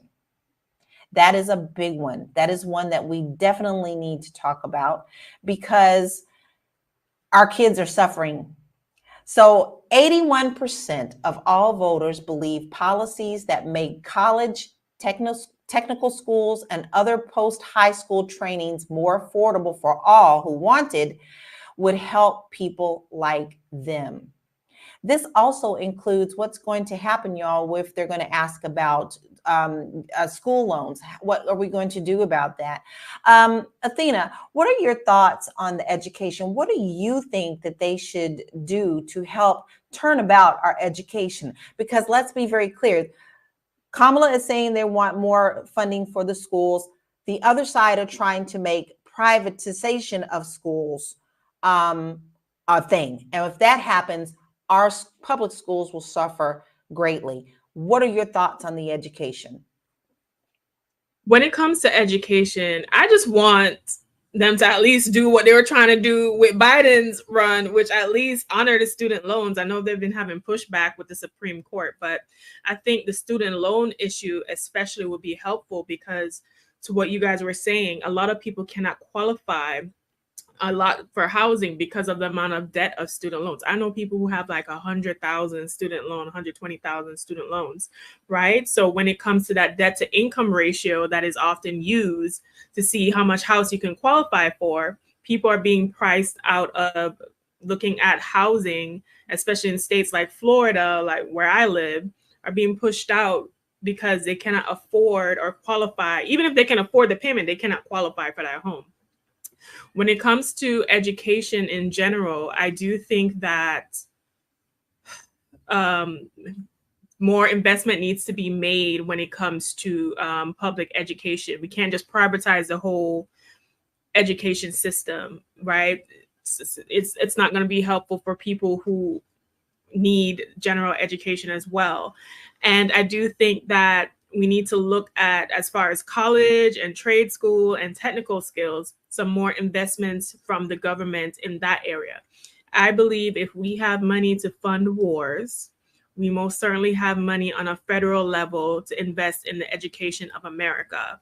I know there's an agenda to not educate the American population because an educated population makes different types of decisions, right?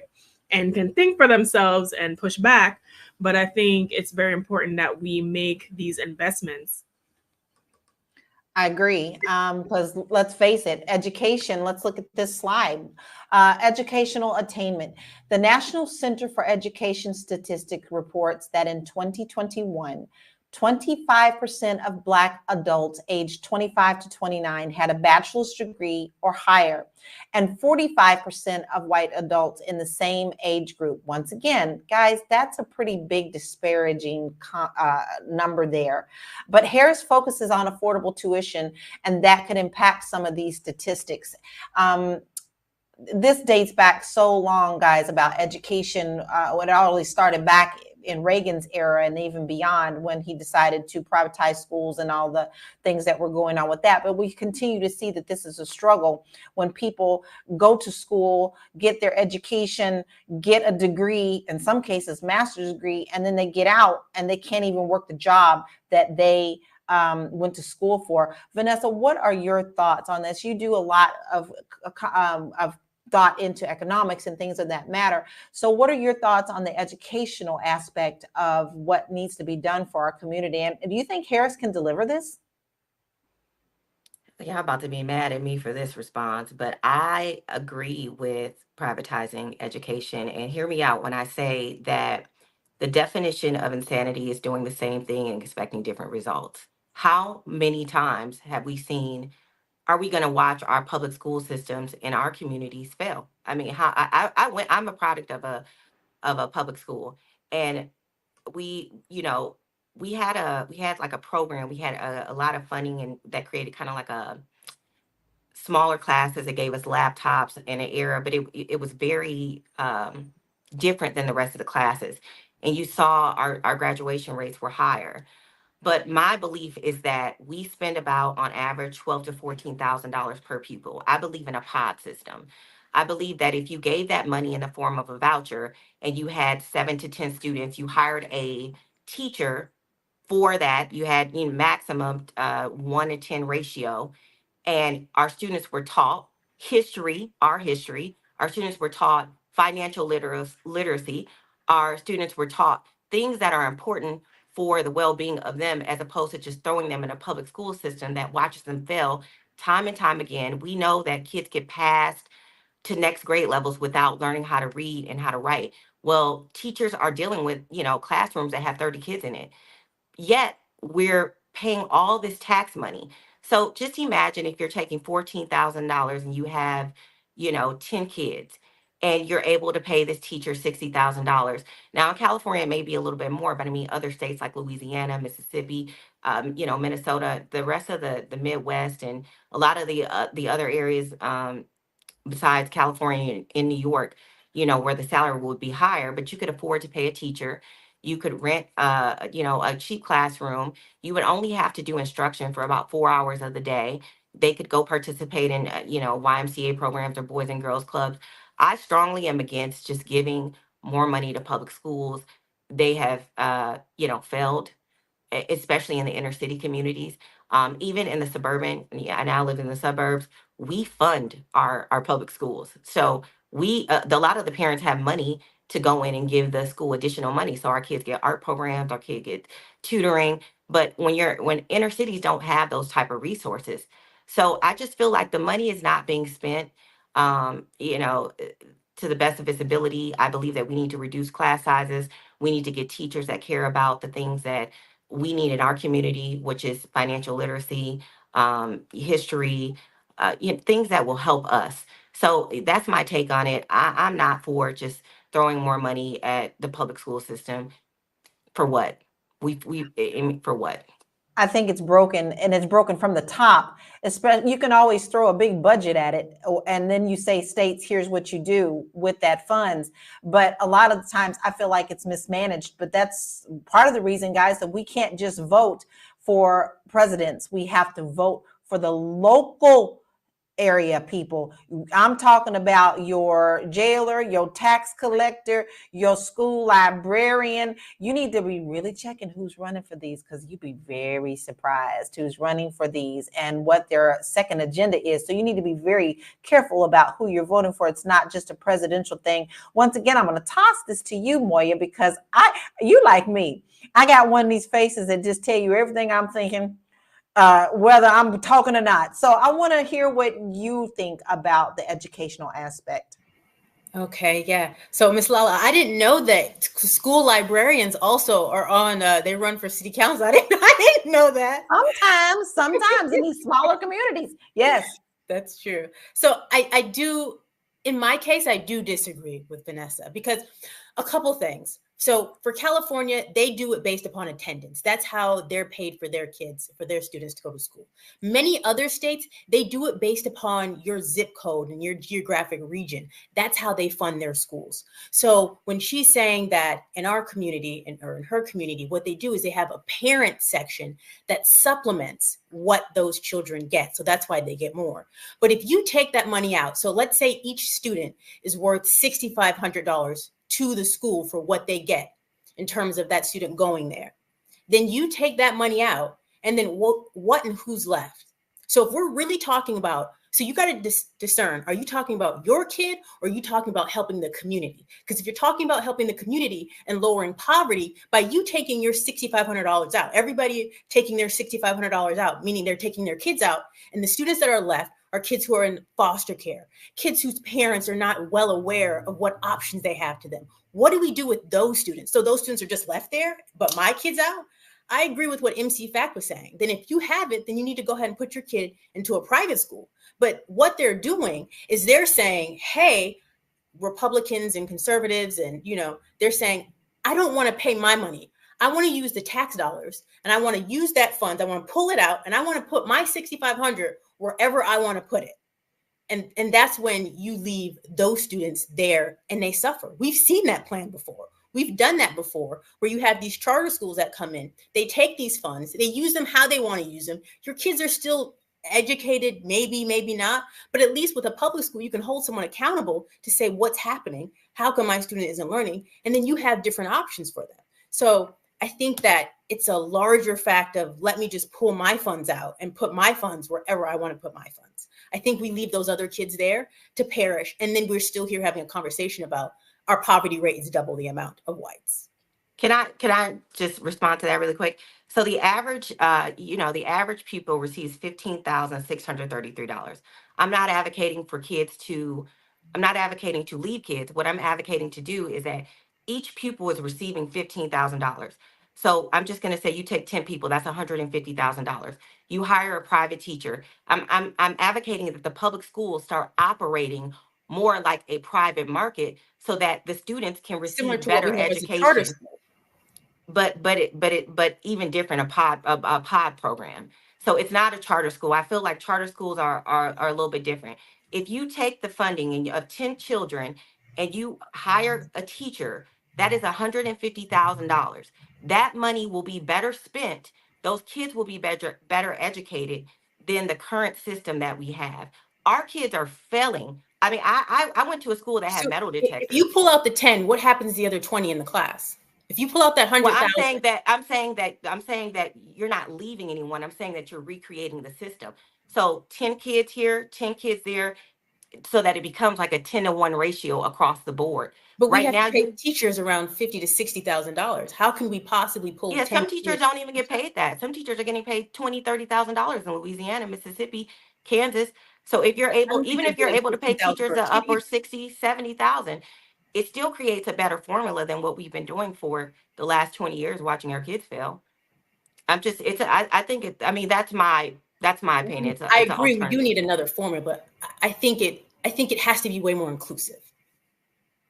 And with that, I want to remind you who you're watching. You are watching Fly Nubian Money, and you see we got solutions out here. Now, what I love about our program is we can have these talks, and we might be able to come up with a solution together. When you have two different views, or maybe you find out you have more things in common than you have in different. So listen up. You might have comments too. I want to hear more of these chats. I want to see more of you commenting. I am loving the comments today.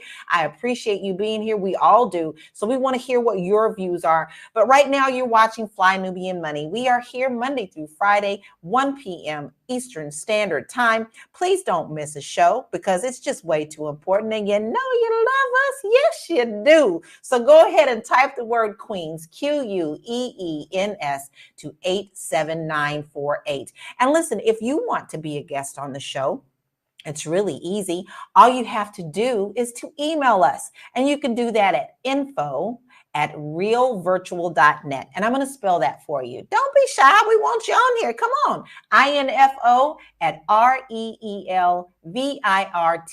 info@reelvirtual.net. We would love to have you. I want to bring up some of the comments that we have because this is an all-inclusive show. We like to talk with you. G-Man says, I would like to see a push to put trade and tech schools back in urban communities like the late 70s and 80s.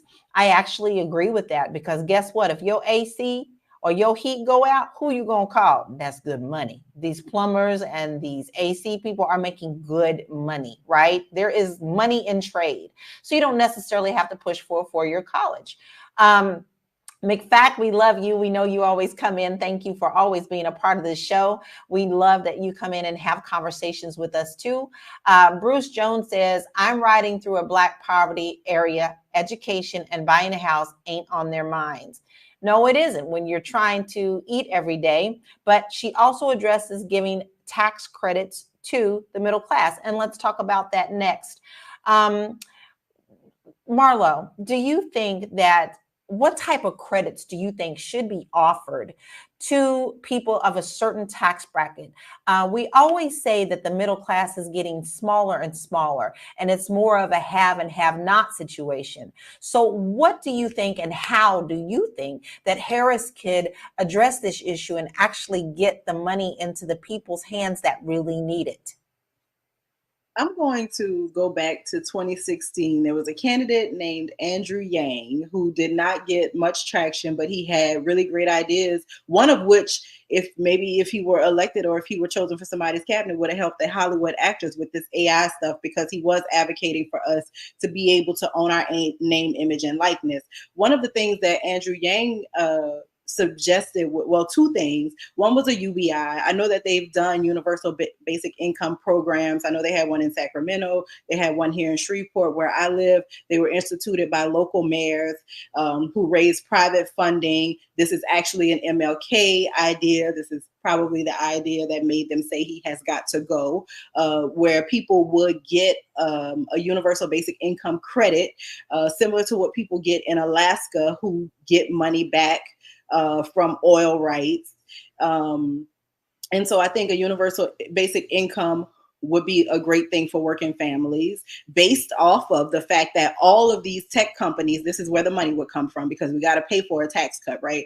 It would be based on all of these internet companies that use our data to make more money, right? So you're talking about Amazon with our watching, our shopping, Hulu, Facebook, Instagram, all of them make money off of us, and we don't get anything in return. And for those of us who are business people or who run people's businesses through social media like I do, we have to pay the cost to get that visibility that we want, right? Like if you in the free show of Facebook, you're not really in the show, right? Unless you got in on the viral success before they wanted us all to pay for it. So I think that looking at universal basic income through some type of tech tax. Yes, I'm talking to y'all with all the money who don't pay any taxes in this tech space.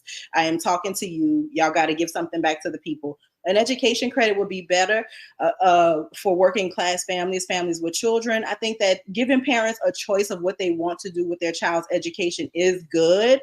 But I know, because I worked in a public school system, every parent is not engaged. So both Moya and Vanessa have very good points. We need to find a way to bridge the two, right? The very super hyper engaged parent that's willing to give more and invest more in their child's education because they know what's coming on the backside, and the parent who is living life or surviving and they are trying to figure it out, or maybe they don't look like they give a damn at all, right? But those children still shouldn't be left behind. So definitely some type of education credit. I will say the problem with public school is policy, and it is testing. Please, everybody, go look up how much money school districts spend on testing.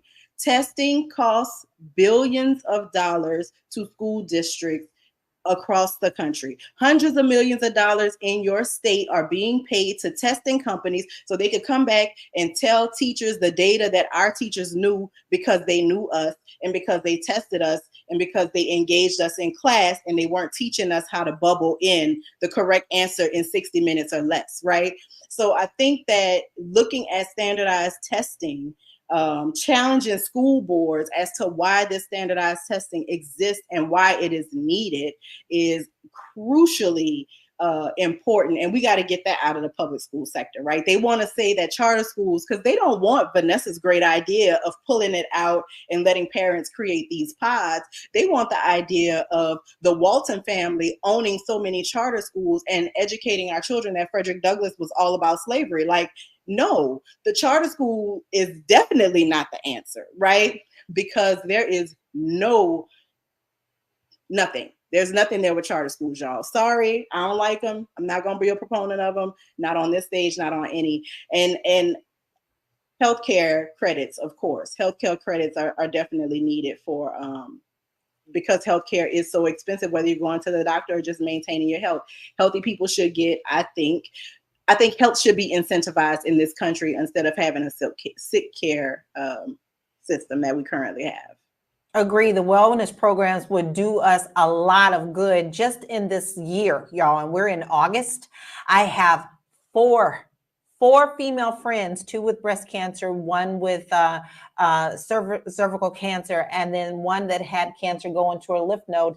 And early detection could have helped them, but just going to the doctor was hard to even do. Even with what they had, it was so high, they just couldn't do that. So a lot of this, I believe, would be helped if we had wellness programs. Let's go into another topic, ladies, and it's going to be a woo-woo because this one always is a very sensitive. So let's keep it clean. Comments. Let's talk about immigration. So let's look what Harris says and what the previous administration, and Trump is also running again, of course, we know what the difference is. So immigration says bipartisan Senate compromise that would have included tougher asylum standards and hiring more border agents, immigration judges, and asylum officers was poised to clear Congress before Trump came out in opposition to it. Now, let's be very clear on what she's talking about. She has been labeled by the red side as the immigration czar, which is a complete myth. So I urge you to please do your research on that.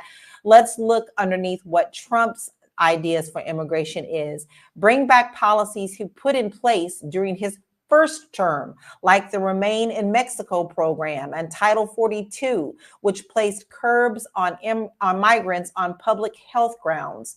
And then also expand the travel ban that originally targeted citizens from 7 Muslim majority countries, and seek to end birthright citizenship for people born in the U.S.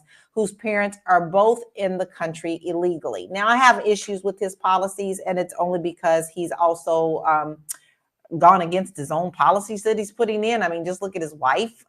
And then she also, both wives. And then also he allowed her parents to come in as well. So I feel like there's a contradiction there.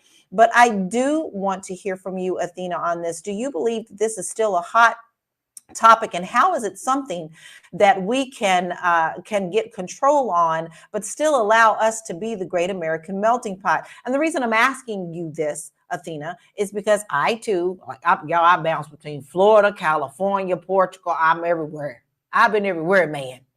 But I do know that Florida is a big state when it comes to immigration, especially during Miami, and you live there. So what are your thoughts on the immigration policies of Harris versus Trump? Well, as someone who has benefited from the American immigration policy, because I am an immigrant, I got my citizenship in 2012.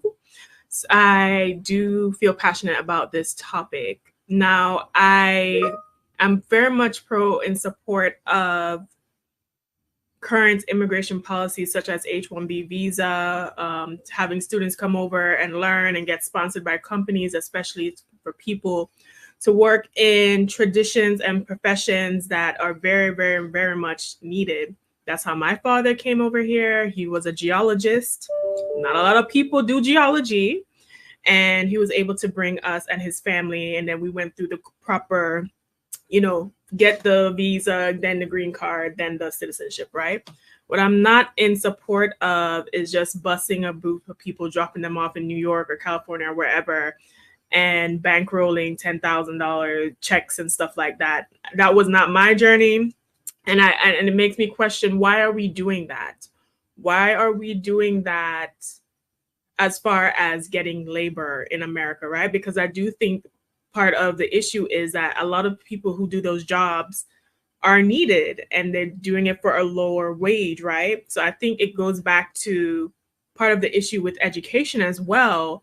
How can we educate American workforce and provide trades and skills that are needed so there's not this push to get cheap labor elsewhere or skilled labor elsewhere? Because it's usually either the top end or the lower end where they're getting the immigrants for. In the middle, there's no need, right?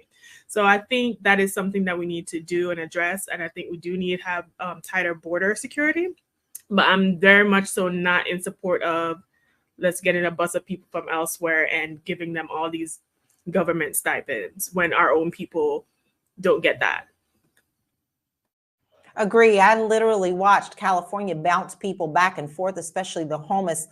And speaking of San Pedro, Vanessa, one of the dropping points was San Pedro. People from the LA County directly, LA City proper, would actually put homeless in cars and bring them down to San Pedro and drop them off because they didn't want to deal with them in the city. So we actually have states dealing with it as well as cities dealing with it too, because it can be overwhelming. Okay, boy, this time is just going so fast. I'm trying to get it together and then also address the important things. Obviously, there's a lot of other things that we need to address in this situation about what's going on with Kamala and what her policies are. I do want to address a couple of our comments, but first, you're watching Fly Nubian Money. We are here Monday through Friday at 1 p.m. And if you don't want to miss a show, all you have to do is text the word Queens to 87948, and you will be notified every time we go live. Also, if you want to get your money right and your money tight, because that's what we do, we're called Fly Nubian Money. We have a lot of resources to help you on our website. We have classes and courses and handouts and all sorts of information to help you get your financial house in order. And you can go to flynubianmoney.com and check us out there. Ladies, it is kind of winding down. I know we haven't talked about healthcare. We haven't talked about the war. We haven't talked about NATO and Ukraine. But I know that you ladies have already looked into a lot of these things. So before we move on and we get our final thoughts and your comments on what you think is important to you in our Black communities, as well as where we can find you, I would want to urge everyone who is watching us to please don't just believe what you hear. Please make sure that you go and do your own research on what it is that's important to you and how you can implement that into your voting power. Because let's face it, if you don't vote, you're still voting. One of the two. That's the truth of the matter. And I also want to say that I'm loving the comments, so keep them coming. All right. Phew. Let's just take a deep breath, because I get so excited about this topic because I do care about my country and I'm worried about my country, right? I'm worried about so much division about us. Let's talk about a rapid answer. Let's keep it kind of short.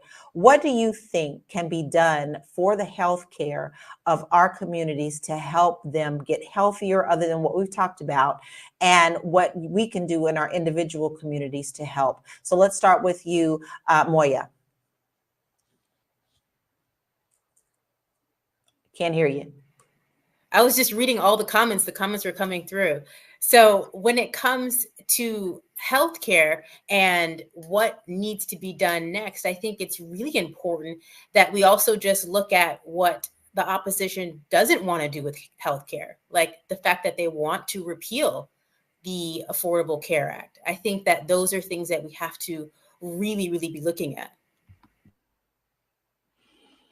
Well, one of them I want to make sure is our elderly are taken care of any kind of way with their medicines, because I am seeing that direct thing. I mean, if you're going to be able to help them with the Medicare, at least make sure that they can get the medication and don't cut them off at the end of the year. So, it's something to me. I want to make sure that we take care of our elderly and those who definitely need the medication, who can't afford it. That's just my thought. Vanessa, what are your thoughts on that, please? My thoughts are that we definitely need healthcare. Healthcare should be, it should be, everybody should have a right to healthcare. Drugs should be affordable. It seems like basic human dignity and common sense. And then also, we also need to teach everyone preventative measures of how to take care of themselves, so that the chances of developing diseases that are preventable, high blood pressure, diabetes, can greatly diminish, so that our people aren't relying on drugs to keep them alive. So that involves healthy food, exercise. I think that's a big part of it. Preventative care is easier than when you actually get sick. It's way cheaper. So those are my two takes on it. I think it's a two-part.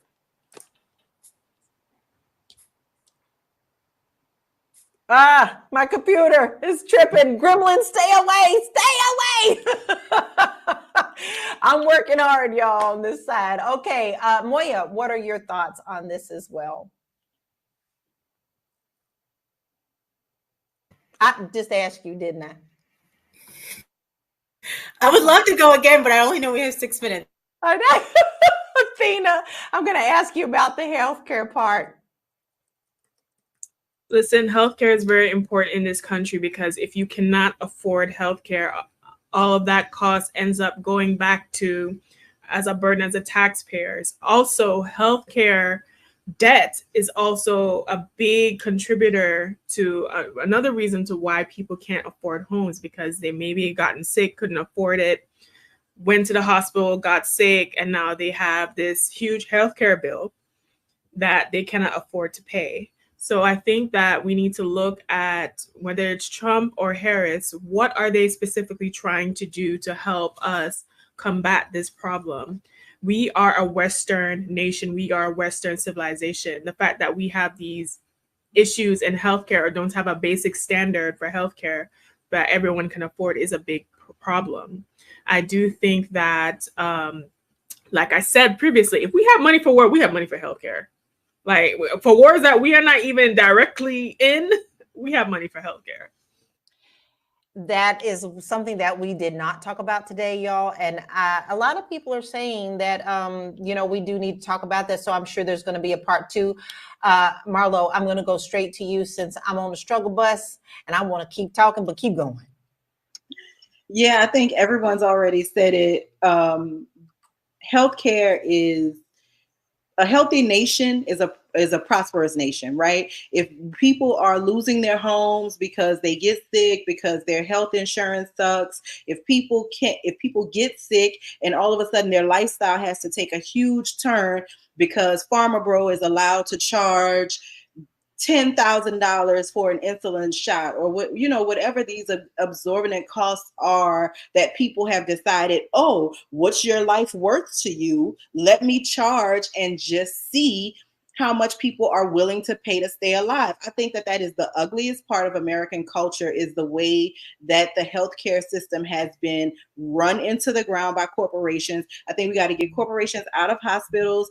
There are a lot of hospitals that are shutting down in small communities, and it is because corporate entities are coming in and deciding that, oh, there's another hospital that is 80 miles from you, and it's more advantageous for our shareholders for us to sell this hospital or lease it to a doctor conglomerate for absorbent amounts of cost. There are doctors who are paying huge rents for medical buildings, and it is costing people their lives, right? Because you have a community clinic today, they can't afford to run tomorrow, they got to shut down. Now your nearest option is a drive away, and maybe you don't have transportation that could take you to the nearest hospital that is requiring a decent car on the highway. So I think that this healthcare situation has to be worked out. The fact that the Trump and a future Trump administration is still talking about repealing the ACA because of personal feelings for Barack Obama, even though as we are so many years away from the passage of the ACA, and it's been getting better and it's been getting improvements, including the recent drop in prescription health costs or prescription drug costs, is really, it says a lot more about how people view American people's lives than it says about anything else to me. But definitely getting healthcare costs capped is very important. We have to figure out a way to deal with that, because if not, this nation is not going to be moving forward very long.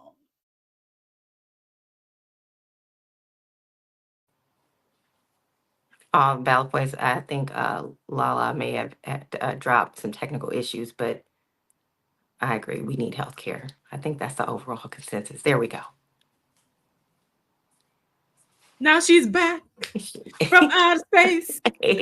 Lala, are you back? Yes, girl. Okay, so healthcare. We're talking about war right now. So I want some quick thoughts from you, Queens. What do you guys think about United States current policy on war, and what would you like to see coming from these candidates? Let's start with you, Moya. I know that the protests are planned for the DNC. They are there in Chicago. They're ready to protest. I do believe it's something very important to talk about, but I feel like the pressure is only on one side. I feel like they're only pressuring the Democrats to do something about this war, but they're not holding Trump and the Republicans' feet to the fire about the war. And I feel like it's just because they feel like they can bully the Democrats, and they know the Republicans don't care or not going to listen about their thoughts. So I just feel like I wish it was more pressure. If we're going to pressure America to do something, pressure all of America, not just one side. I agree, Moya, because I do think, to your credit, that they do not care. They know Trump going to do what he want to do anyway. So why even bother? Marlo, how do you feel about our current state in America on war, and what would you like for us to see coming out of this? I think that our government has tethered itself to Israel so tightly over the past year since the end of World War II that it's really going to be difficult for any sitting government official to have a policy that condemns Israel and forces them to find a better way forward. Trump can talk all the madness he wants, but I get emails from Mike Johnson every day talking about Israel. Israel's our friend. It's shameful, and Israel and Palestinian protesters and Israel, right? So that's his guy, right? That's his leader on the House side if he were to be elected again. And those people are very, very pro-Israel. There's even a measure in the state of Louisiana to clamp down on protests on college campuses and start arresting people. This is Louisiana. Honey, we don't have a huge Palestinian support group, so y'all don't have to put those kids in jail. Like, you can let them practice peaceful protest. But it is the problematic part is how tightly we've gotten this symbiotic relationship with Israel, and they've always not been able to do any wrong over the years, and they've constantly been pushing, and here we are with this deplorable behavior from Netanyahu. And I'm very interested to see how we're going to get out of it, because we have made such a point to be their best friend through thick and thin. So are the besties going to break up? I don't know, girl. Listen, Vanessa, do you think that United States is afraid to take a certain stance on the war with Israel because of the Jewish people in America? I don't know what it is, but I agree with everything Marlo said. Like, it's just, I don't understand it. Additionally, I'm extremely annoyed. We're sending billions of dollars over there. They get free college. Meanwhile, we're out here paying thousands of dollars every month, or we're in student. Listen, the gremlins are chirping today, honey. Okay, Lola, I'm gonna swing it back to you, girl. Man, I'm telling you, Israel. Don't talk about Israel. They get you out the chat, honey. Are we being dogs? Are we being dogs? I know. You said we all quick. I was like, they kicked him off. This is crazy. Well, y'all know that if you talk about this stuff on X, they do kind of shut you down on these comments. So yeah. So Vanessa, will you go ahead and please finish your thoughts? And thank you, Athena. I mean, we can't even have an opinion.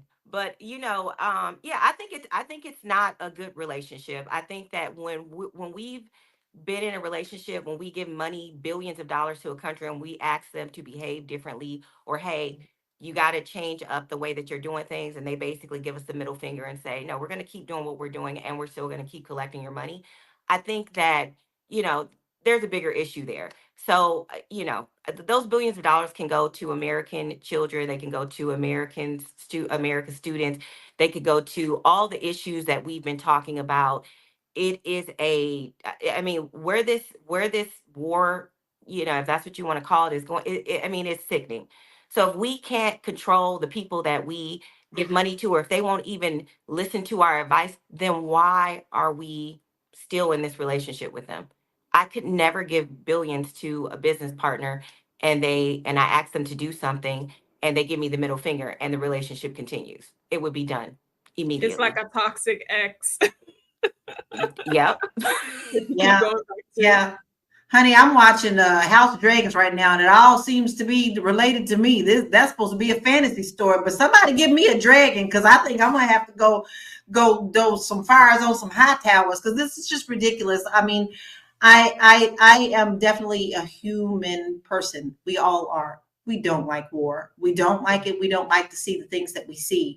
But at some point, we have to address the fact that the people of our own country are not being served by our country. You want our votes. You tell us you want to all give me $5 and I will work for you. When I can tell you right now that I'm actually fighting the case in Mississippi where Mississippi is not doing its job and the congressman is not calling me back. And so if you want my votes and you're not, you want them so bad, you need to listen to the wants of the people. The people. You represent the people. So if you're not listening, guess what, baby? You got to go. And I'm at the point right now where I feel like all of them need to go. No more career politicians. No more career politicians. You need term limits, baby. And I do mean Supreme Court, President, Congress, you name it. They all need it, including in our states, because you can't get in there and just ride the wave of the money that whoever is throwing at you for their vote and not listen to the people. And I hope I said that very clearly because I will shout that from the mountaintops of what we're doing. Because if you're not serving us, you surely are not getting my vote. And I'm not one who votes right down the straight line either. And I know I'm not the only one. If I feel you're the one who's going to be the right candidate, I could care less if you are red or blue. Now, there is a difference between each one of those. There seems to be separation even within those parties. But this is why I always say, please make sure you know who you're voting for. Don't just go off of what someone told you to do, right? So let's address a couple of the comments before we move on. Ladies, this is hot. I know we're going over, but I think everyone is very happy that we're even discussing this, right? So you see what happens when us ladies get together and show what we got.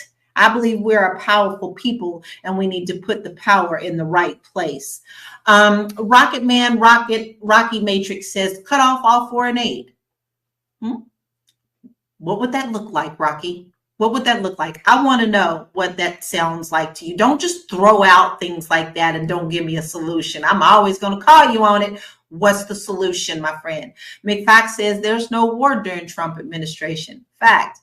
But the show was a whole lot of other stuff. And I don't know about y'all, but I don't necessarily need to know what my first lady looks like naked. Oh, I digress. BJ, the lawyer, says, Noam Chomsky stated the same thing. U.S. and Israel have had a long working relationship. U.S. benefits from working with Israel by having a foothold in the Middle East. I think you see all of us going like this. Okay. Byron Reader said money is power. Yes, my brother, money is power. And that's why you're watching Fly Nubian Money. And I'm going to need y'all to go on over to that website, flynubianmoney.com, and go get those resources that we have for you. Don't say that you don't know what to do when we have something for you. Go on over there and get yourself together in the financial house. Brandon Dumas says Democrats are the party that oppose war, not Republicans. speak facts. The military-industrial complex runs our politicians like AirPack. Maybe, maybe not. When it comes down to it, who's giving the most money to what side is what I want to know, and what power will be given with that as well. Gizmo Duck seems to think, ladies, that we're wasting our time, that we're not talking about real issues. Now, I don't know what's real to you. We're not living in fantasy land with unicorns. I do want dragons, but all of this is important to our community, and I think our ladies are smiling and agreeing me with that.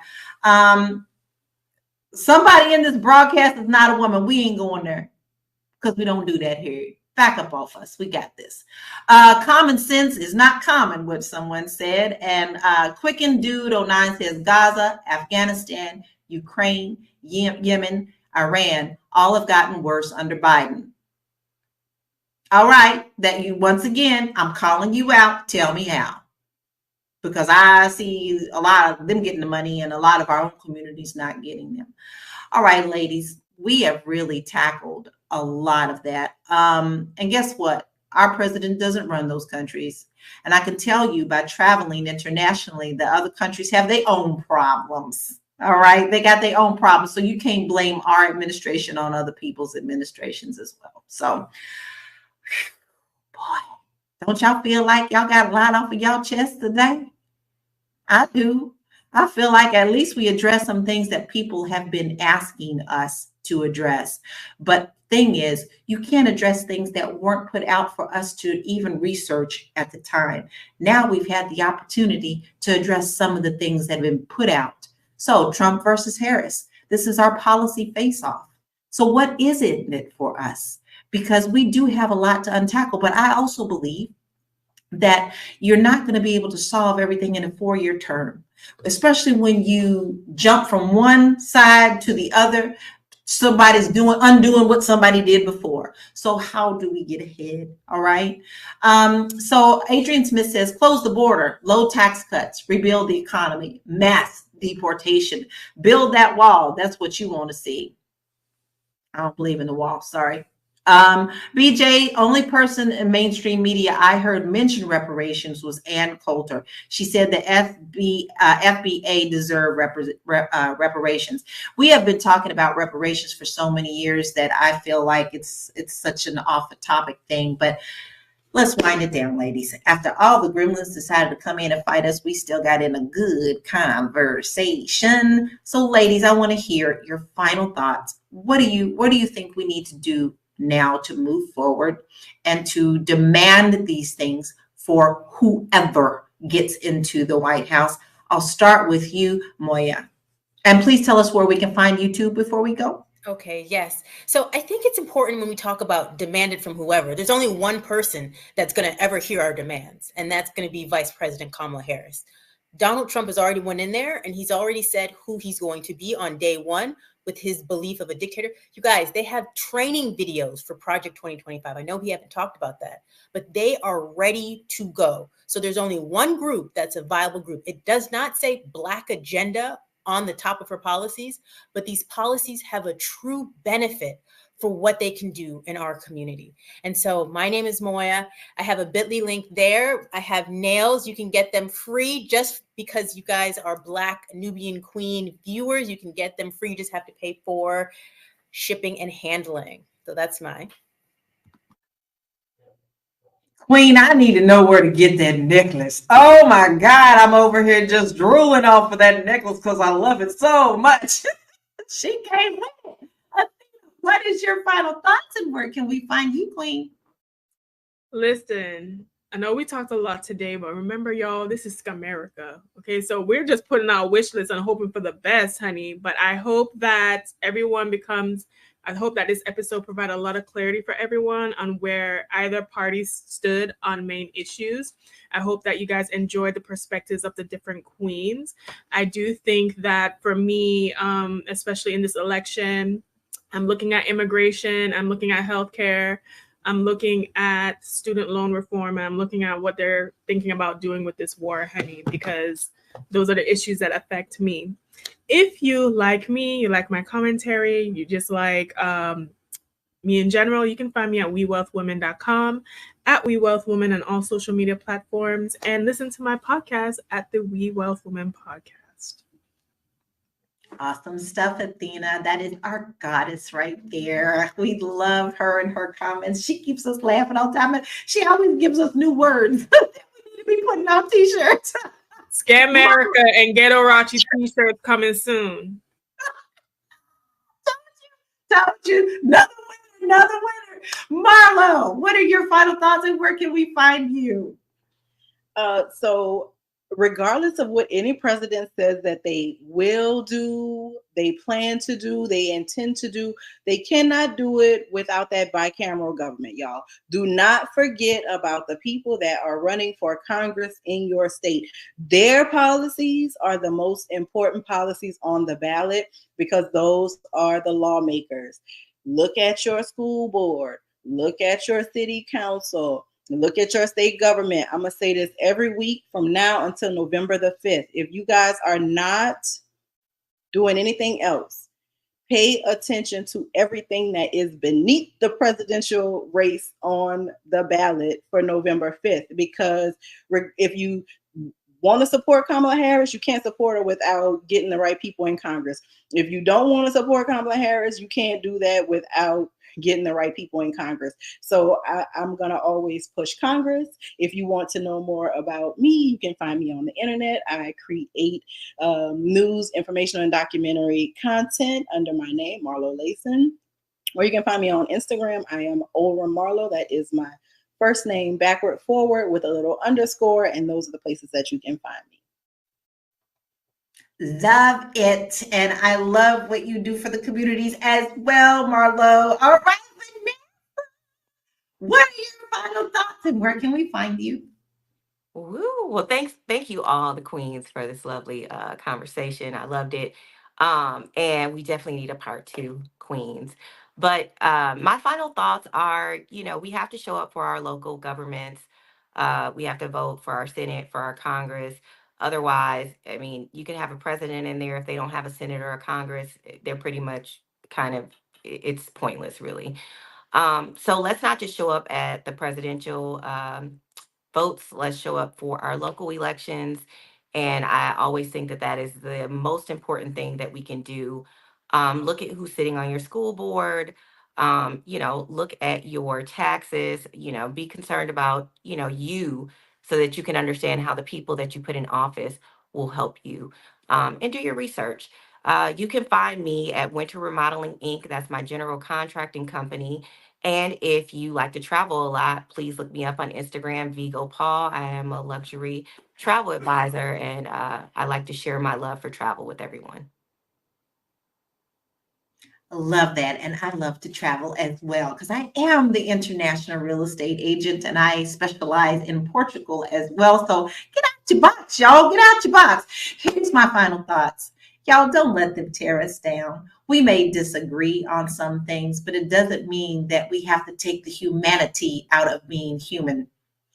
I'm always going to advocate for love. I'm always going to advocate for unity. If that sounds woo-woo, don't care. Still going to stand on that platform. So before you open your mouth, you need to think if you're going to hurt someone, you need to keep it closed.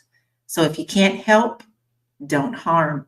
And you can find me at bit.ly/Laura Key Info. I have a lot of great information there about home buying and also buying in Portugal and also some other things educating you about real estate. Because guess what, guys?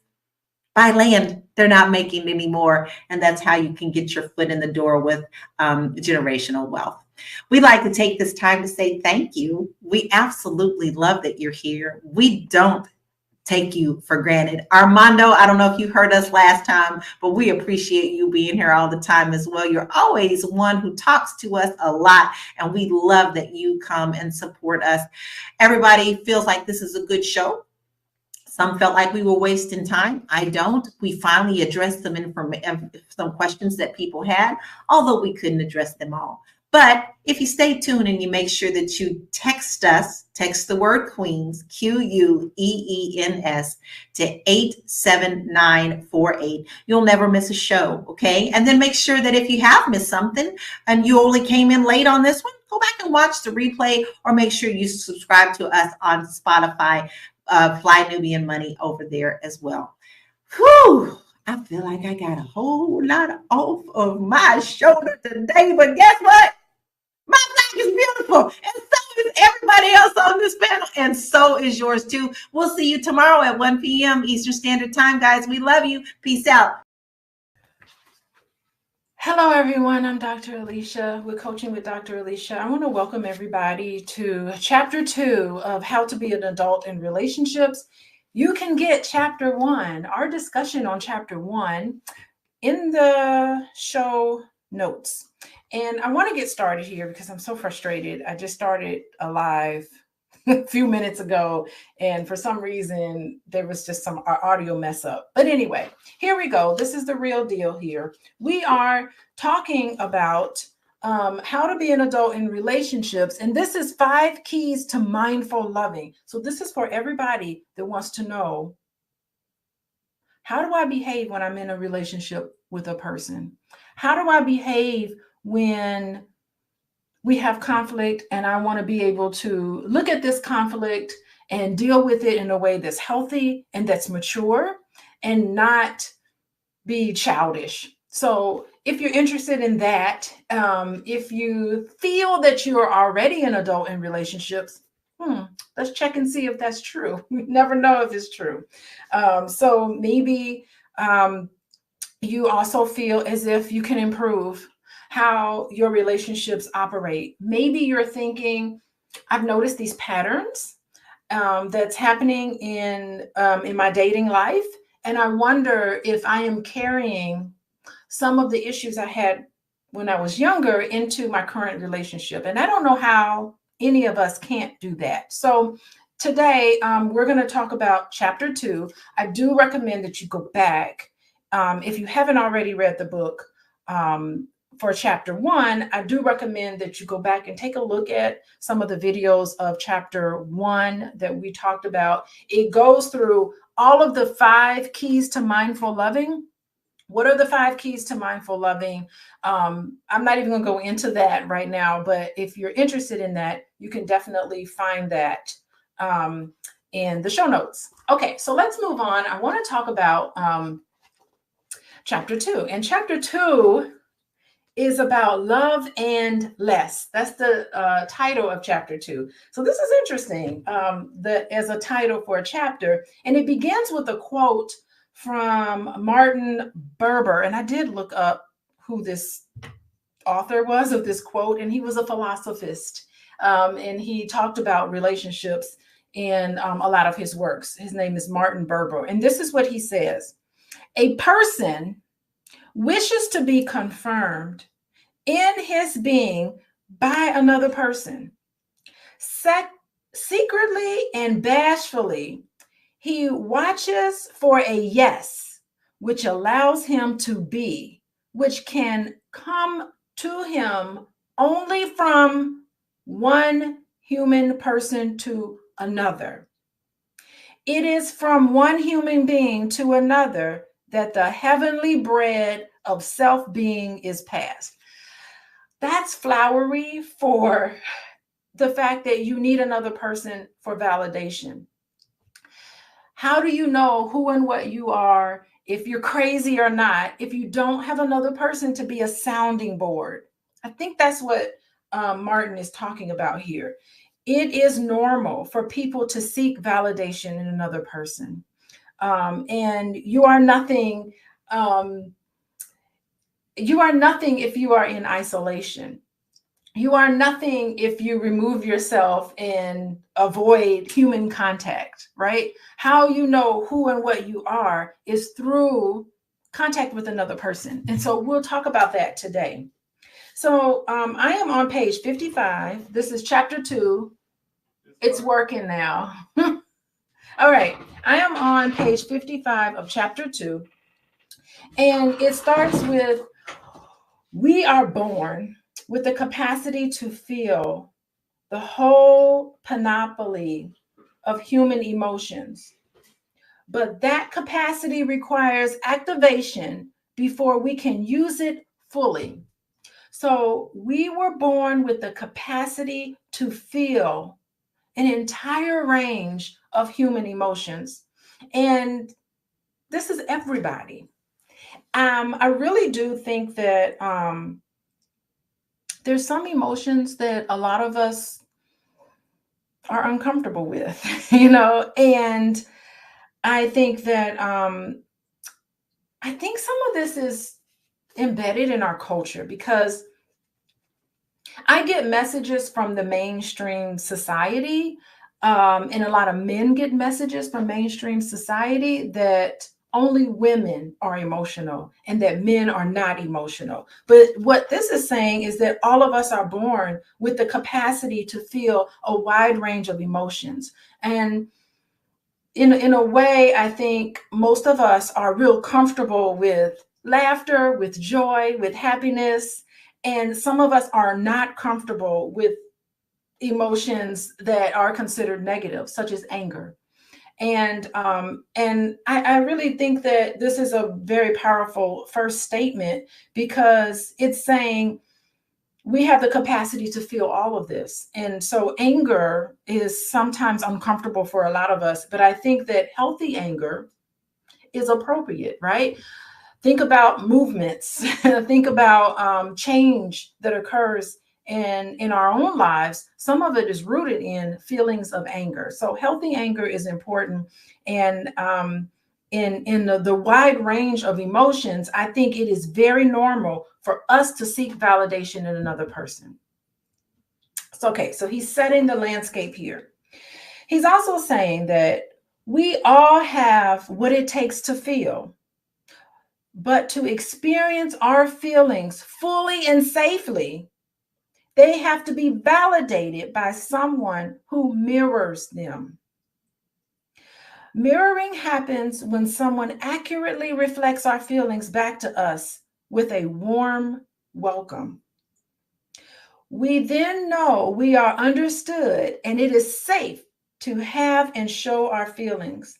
Affection impelled mirroring includes unconditional positive regard for our unique needs, values, and wishes shown by someone who mindfully provides the 5 A's. Chapter 1 talks about the 5 A's. Go back and listen to that. The 5 A's are what's necessary for mindful loving. We engage in a lot of mindless loving, but mindful loving. The element of mindfulness means that we feel love without the ego artifacts of fear, attachment, control, expectations, clinging, biases, defenses, or judgment. So at the end of chapter 1, we talk about all of these things. So I do recommend that you go back and then you'll really understand that. He's summarizing chapter 1, actually. For instance, if we feel fear, it is met with mindful attention, acceptance, appreciation, affection, and allowing. Then the fear is, in effect, fully welcomed. That is, we are able to acknowledge it and feel it safely thereafter.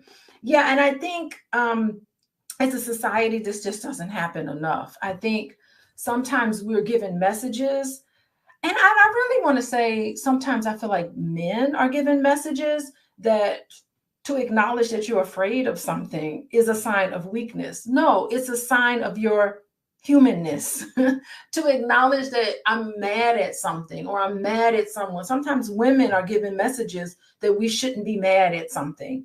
And a lot of it is engendered. So gendered responses to anger, to fear, to worry, all of these things are normal in us. And society sometimes tells us that we shouldn't feel these things at all. So I think it is okay to say, you know what, I'm afraid.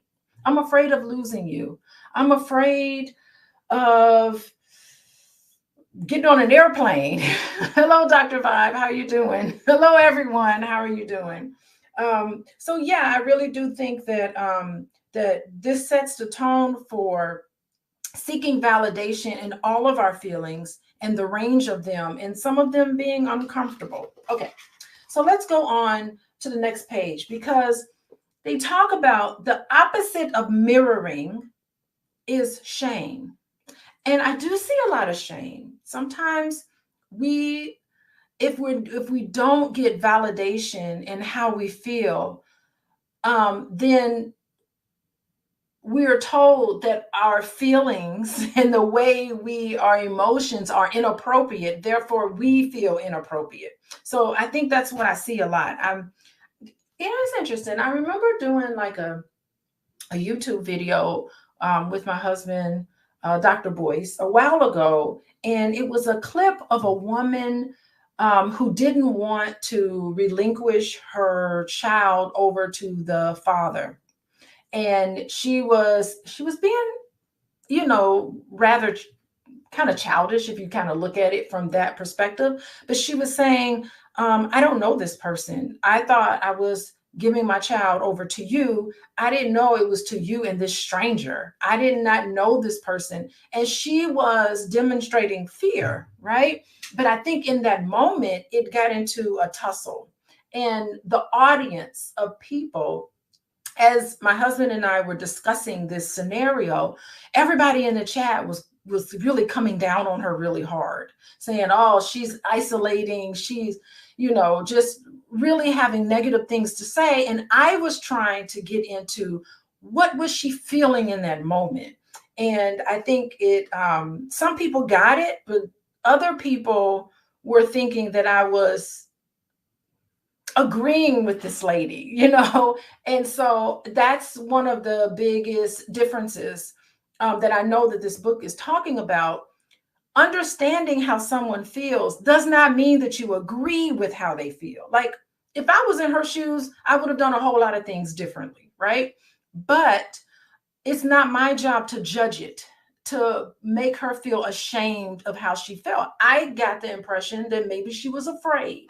Maybe what she needed to have said to this particular person was, I'm afraid to relinquish my child over to you so that you can have my child in front of a stranger. I'm afraid, or I feel sad because our relationship ended and I'm jealous. I feel jealous because I would love to be in that seat. I would love for us to be a family again, right? And so this is my way of putting up blocks because I'm having some emotional response here. But anyway, so I think that is something that I want us to keep in mind, because that's how I approach my views on why Black men and women do whatever they do. I try to get into their head and try to understand how they're feeling. And this is what's called empathy. So anyway, this is what this book is talking about, is saying that to validate someone's feelings doesn't mean that you agree with them. It means that you're trying to understand where they're coming from. Okay, so let's move on. Here is an example of mirroring and its alternatives. So he's giving you an example. He's saying, let me show you, let me let you know what this mirroring seemed to be. A child is afraid to go to school for the first time, and his mother says, I know it's scary and it's okay to have that fear.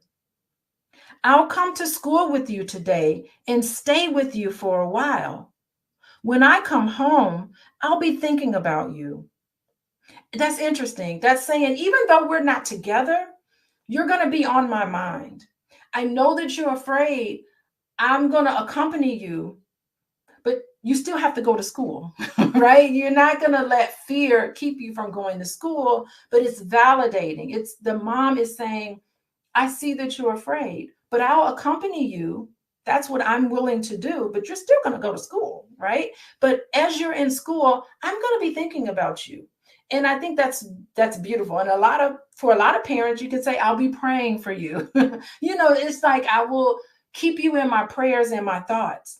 That's saying, no, you're going to go to school. I understand that you're afraid, but I'm going to be wishing you well. And that's important for object relations, and just for a child to go to school knowing that their parent wants them to have a really good time in school and understands that they feel afraid. Okay. So he goes on and he's dialoguing what mirroring and validation is for this parent, this mom and son or child dynamic. When I'm home, I'll be thinking about you. Then I'll come and pick you up right on time, and we'll go for ice cream. If you can be afraid, but don't let it stop you from having fun. You will have a good time at school, and I'll be there for you after school. This child, and later the adult child that this person grows into, will not be likely to abandon himself later. He will trust his ability to survive fear. Fear will not mean stop, but only proceed with pluck and with support from others. The feeling of fear has been legitimized, installed safely and permanently because it has been mirrored with the 5 A's. I really love this because this is a great way to say, I understand that you're afraid. I get it. If I were in your shoes, stepping into a brand new situation, a brand new school, I totally understand it. I had the same experience with when I went to Guyana. I spent 5 months in Guyana. It was a very long day. And I remember the very first time we got there, it was dark, it was scary. And we got to this brand new house, this brand new setting, and the children were afraid. They were like, what are we doing here? We need to go back home. What have you done to us? And all I said was, yes, this is new. This is scary. It's dark. And they were like, we want to go home. And I remember telling them, I said, I get it. This is very frightening. How about we go to bed and we wake up in the morning and we talk about it then, and that was sort of my way of saying, I understand that you're afraid. How about we're tired, we're not thinking clearly. Let's not talk about it right now. I understand that you're afraid. Let's go to sleep and let's wake up in the morning and then we'll talk about it. So I remember having these conversations with my kids about something that was rightfully scary. I was afraid too. I shared with them, yeah, I'm afraid too. Let's all go to sleep. We've had a long day of travel. Let's go to sleep and let's wake up in the morning. In the morning, of course, the sun was out. We had a pool. Everything was better, right? So anyway, that's an example of how I think, looking back on it, I was able to mirror for them. Now, the author goes into comparing the response of the mother who mirrors the fear of her child to that of a mother who says, stop being a crybaby. You're going to school whether you like it or not. None of the other kids are afraid. What is wrong with you? The first mother mirrored the fear and walked her child through it collaboratively. Trust in oneself results from this approach. The second mother ridiculed the fear and associated it with inadequacy, resulting in shame. With no supportive container for his feeling, this child, who grows up to be an adult, will have to find his mirroring and the safety that results from it in some other place.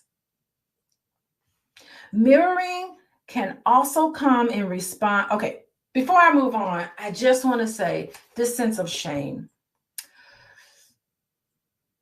It's really interesting because a child is looking for, embedded in it, looking for confirmation from their environment, right? Even as an infant. I don't know if y'all have taken a psychology course or intro to psychology. They talk about this mirroring experience that happens between a parent and an infant, right? So they'll show videos of the infant, brand new baby, who mimics the mom's facial expressions, and the mom mimics the child's facial expressions. And You know, when the baby cries, the mom is like, oh, you're crying. What's the matter? Are you hungry?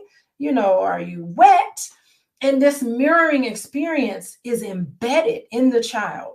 So fast forward, the child is in starting kindergarten and it's feeling scared about kindergarten. That mirroring still needs to be there. Oh, what's the matter? Are you afraid? Are you worried? What are you worried about? Okay, here's the best that I can do to help you, right? I totally understand. And so this is the mirroring that can happen. Now, this is not always the case for a lot of us. And if you don't have that primary caretaker in your life growing up to mirror your experiences, or someone was absent, or when you shared your feelings, afraid, fear with a parent, and they were like, well, what's wrong with you? What's wrong with you that you're going to be afraid? No one else is going to be afraid. You're going to be the only person. You start to feel that there's something wrong with you. And I got to tell you, this is the root of what online people call narcissism. Individuals who display tendencies of narcissistic behavior and toxic behavior are little hurt children who never got the validation from their parent. And I'm here to say, because individuals have these tendencies, I don't think they need to be thrown away. I think that in current individuals who've had these things, and by the way, I don't even want to label it, but I see a lot of people online labeling individuals, oh, they're just narcissistic. You know, no, I really don't think that. I think that they have these tendencies because as a young child, they were made to feel inadequate. They were made to feel ashamed.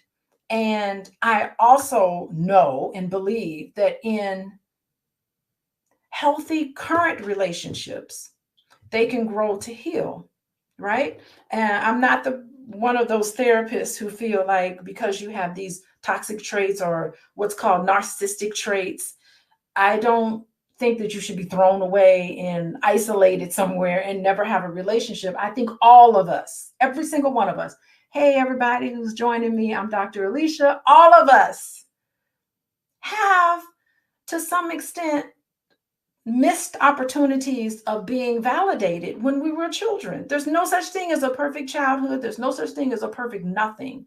And so there have been times, all of us in our childhood, where we needed to be validated and we weren't. And sometimes we carry that shame with us in relationships. And it doesn't mean we need to be thrown away. It just means that we need to have a loving. We need these 5 keys to mindful loving. We need these experiences in our adult relationships. And that's how we heal. It can happen. I've seen it happen. Okay. For all of us. Okay. So I want to move on. They talked about mirroring. Mirroring can also come in response to joy, right? You run into the house excited. You tell your parents about your success in gymnastics. They respond with full attention, excitement, hugs, praise, and a plan to come and watch you. They're excited for you. They mirror your joy. That's so important, right? The opposite response, now, don't get all excited. Take it easy. Let's wait and see if you still like it a month from now, right? Your enthusiasm is squashed. The first approach leads to future of self-assuredness and exuberance. The second, to a future of self-doubt and even more shame. So not only are your negative feelings not validated, but here's an example of pure joy that a child has and how parents can serve to not allow their child to be joyous, to introduce this negativity. And that reduces shame. And I will say that, you know, this is where depression, sometimes negative thinking and depression and sadness, it can begin here in these tender moments as a child where parents miss the opportunity to validate their children. Okay, and to a large extent, this happens to a lot of us, some more than others. And just because you've had these experiences where you're led to think that there's something wrong with you and you start to feel ashamed, that doesn't mean that you're not worthy of a healthy relationship. I think that you are. Okay, you're not messed up. Okay. Shaming is a form of abandonment. And holding on to our own shame is self-abandonment. So you start to walk around and you say, what's wrong with me? What's going on with me? There's something wrong with me. You carry these experiences. Wow, these experiences with you. You think that there's something wrong with me. That's self-abandonment. Now we begin to see why we fear abandonment so much. Abandonment is a terrible feeling, by the way. Rejection is probably, I think rejection is probably the worst feeling in the world. Nothing is as bad as feeling rejected. Okay. Because you really do feel like, why don't that person like me? What happened? Like they don't see my worth, you know? And so abandonment and rejection is a terrible, terrible feeling. And if you got abandoned a lot early on, you have this fear of abandonment and you tend to stay in unhealthy relationships that don't serve you, and you hold on a little longer than you need to. So anyway, now we begin to see why we fear abandonment so much. It is the absence of mirroring, and we need mirroring to survive emotionally. We also see why we fear the loss of our partner. To grieve is to find keenly isolated, is to feel keenly isolated and bereft of mirroring. We don't have enough people validating our experiences, right? To grieve with supportive others, however, is mutual mirroring. This is why funerals and public events this is why funerals are public events. Our fellow mourners mirror grief to us and we to them. Grief is healed by letting go and by contact. So it is a shared feeling. You know, this is interesting. This is the reason why we have funerals, because there's something validating. If I'm grieving and the person next to me is grieving this loss, and everybody around us, we're all grieving this loss together, it makes us feel better about the loss, believe it or not, because you're not alone in how you feel. You're not in isolation. And so, oh gosh, we only went through like the first page and we're already a half hour in. I just want to tell you, I'm Dr. Alicia with Coaching with Dr. Alicia. If you want to work with me, any of you all grieving, you feel like you're grieving all by yourself, you can contact me at coachingwithdralicia.com. I do work with couples. So if you're in a relationship and you don't feel like you're getting the validation that you feel like you need, you can fill out my intake, talk to your partner or spouse and say, hey, I think we need to work on this. And then you could meet with me and see if it's a good fit. And if you want to work on some of these on the individual level, you can also go to Coaching with Dr. Alicia. There's a link there to click on for individual work. And then there's also a link for couples. And this is what I've been doing I've been a licensed therapist for 21 years. And I've been doing this work for over 30 years. I'm older than I look, I think. Anyway, I want to say hello, Amun Ra, Osiris. What? We just got back from Egypt and you got Osiris going on. How you doing? Amun Ra. Yes, Amun Ra, Osiris. That's what's up. We got to see Osiris a lot. Repetition. I think the ancient Egyptians were obsessed with death. How to die. Paris, how you doing? Hey, hey, I'd like for you to come on and maybe we can talk about some of this as well. Hello, everyone, for being here. Dr. Vibe. I don't know if Dennis is still here, but hey, Dennis, welcome. Okay, so we're talking about how to be an adult in relationships. It's the 5 keys to mindful loving. David Richo, I'm so jealous. My feelings about David Richo is jealousy. I'm kind of jealous because he wrote this fantastic book. And I'm sorry, you know, I'm not one of those people that think that we can't learn from white folks, because this dude nailed it. And I'm just jealous I didn't write a book like this, because he is spot on. And hey, yeah, how you doing? Regina, how you doing? Regina Booker, what's up? Anyway, so we are on chapter 2. I am right now on page 57. I'm only going to do a couple of pages here because there's a lot in this book. I don't know how long we're going to take to get through it, but let's move on. Grieving, shared grieving after a funeral and of a lost one, you do feel better afterwards because everyone around you is sharing in that grief. And I think it would be beautiful if we had communities where someone has a loss or someone has a certain sort of experiences. It would be nice if all of us as a community just validated each other and their experiences, instead of putting people down and saying, what's wrong with her? She's crazy. These Black women you can't marry these Black women, and these Black men, they let you down. And it's shaming. And I think we need to focus on validating each other a little more. Anyway, okay. Allowing the mirrored partner to have their own story presents a major challenge for those who want to offer mirroring. Yeah, I find this a lot when I work with couples. Couples who argue a lot, they don't allow each other to be different. I don't think they're consciously doing this, but when I work with couples who have high rates of arguments with each other, they're not really good at allowing their partner to be different from them.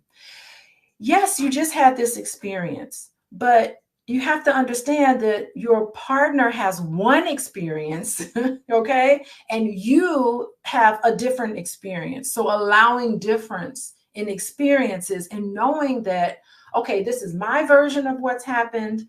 I want to hear your version of what's happened.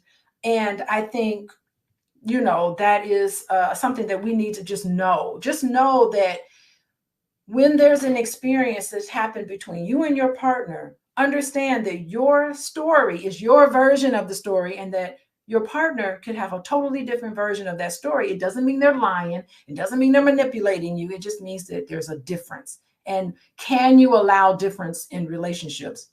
That is what David Richo is talking about. Look at that, Dr. Vibe. Is it a problem when a couple does not argue? Okay, that's interesting you use the word argue. I think it's a problem when a couple claims they don't have conflict. So having conflict is normal in relationships, but arguing does not have to be normal. And I think arguing is what happens when you don't allow another person to be different from you. They're going to be different, right? They're going to experience things differently. And so it doesn't have to lead to an argument. So that's the difference. Having conflict is normal, but arguing doesn't have to be. So thank you, Dr. Five, for that question. That was a really good question. Okay, let's see where I left off. Okay, when we are mindful, we are not fixing, but rather supporting another in her distress or in her choices.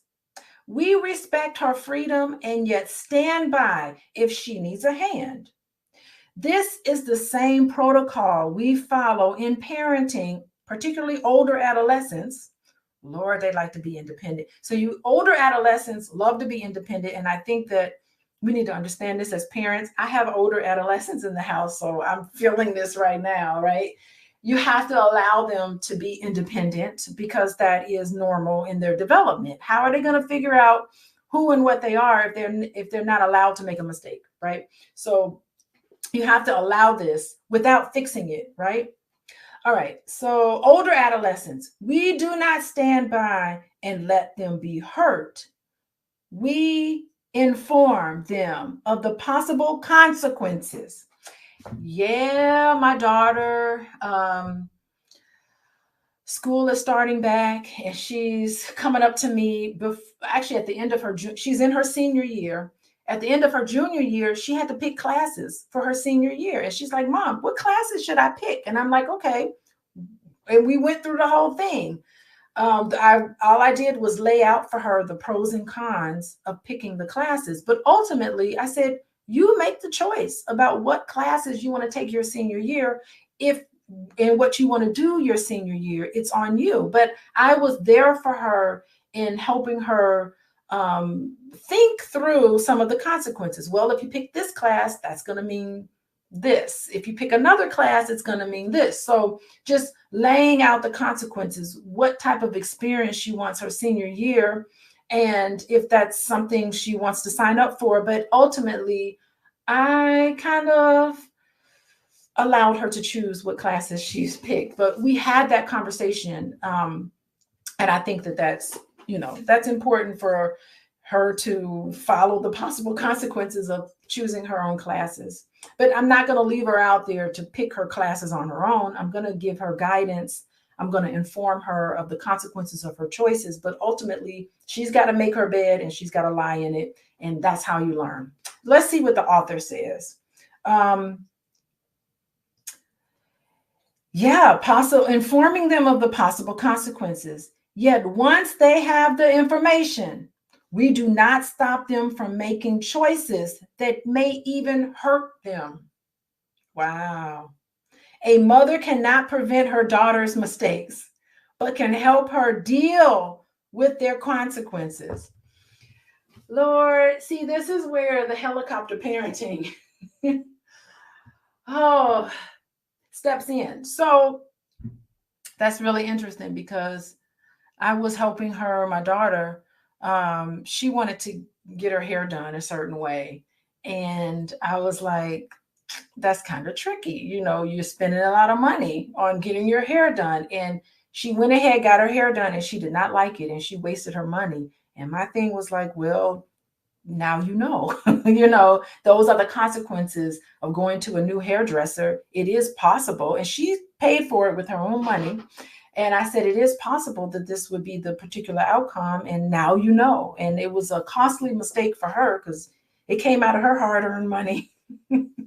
So anyway, but it wasn't my job to fix it. It was my job to say, oh my gosh, take it down. Take your hair down if you don't like it. And now you know. So anyway, let's move on. Mirroring helps us survive emotionally. That is, to experience the events of our life with the power to handle them and without being devastated or embittered by them. If we receive no or poor mirroring, we may believe we have to attune to the other or lose our tide with them, a tide that feels so necessary to our continued existence. Oh, this is interesting.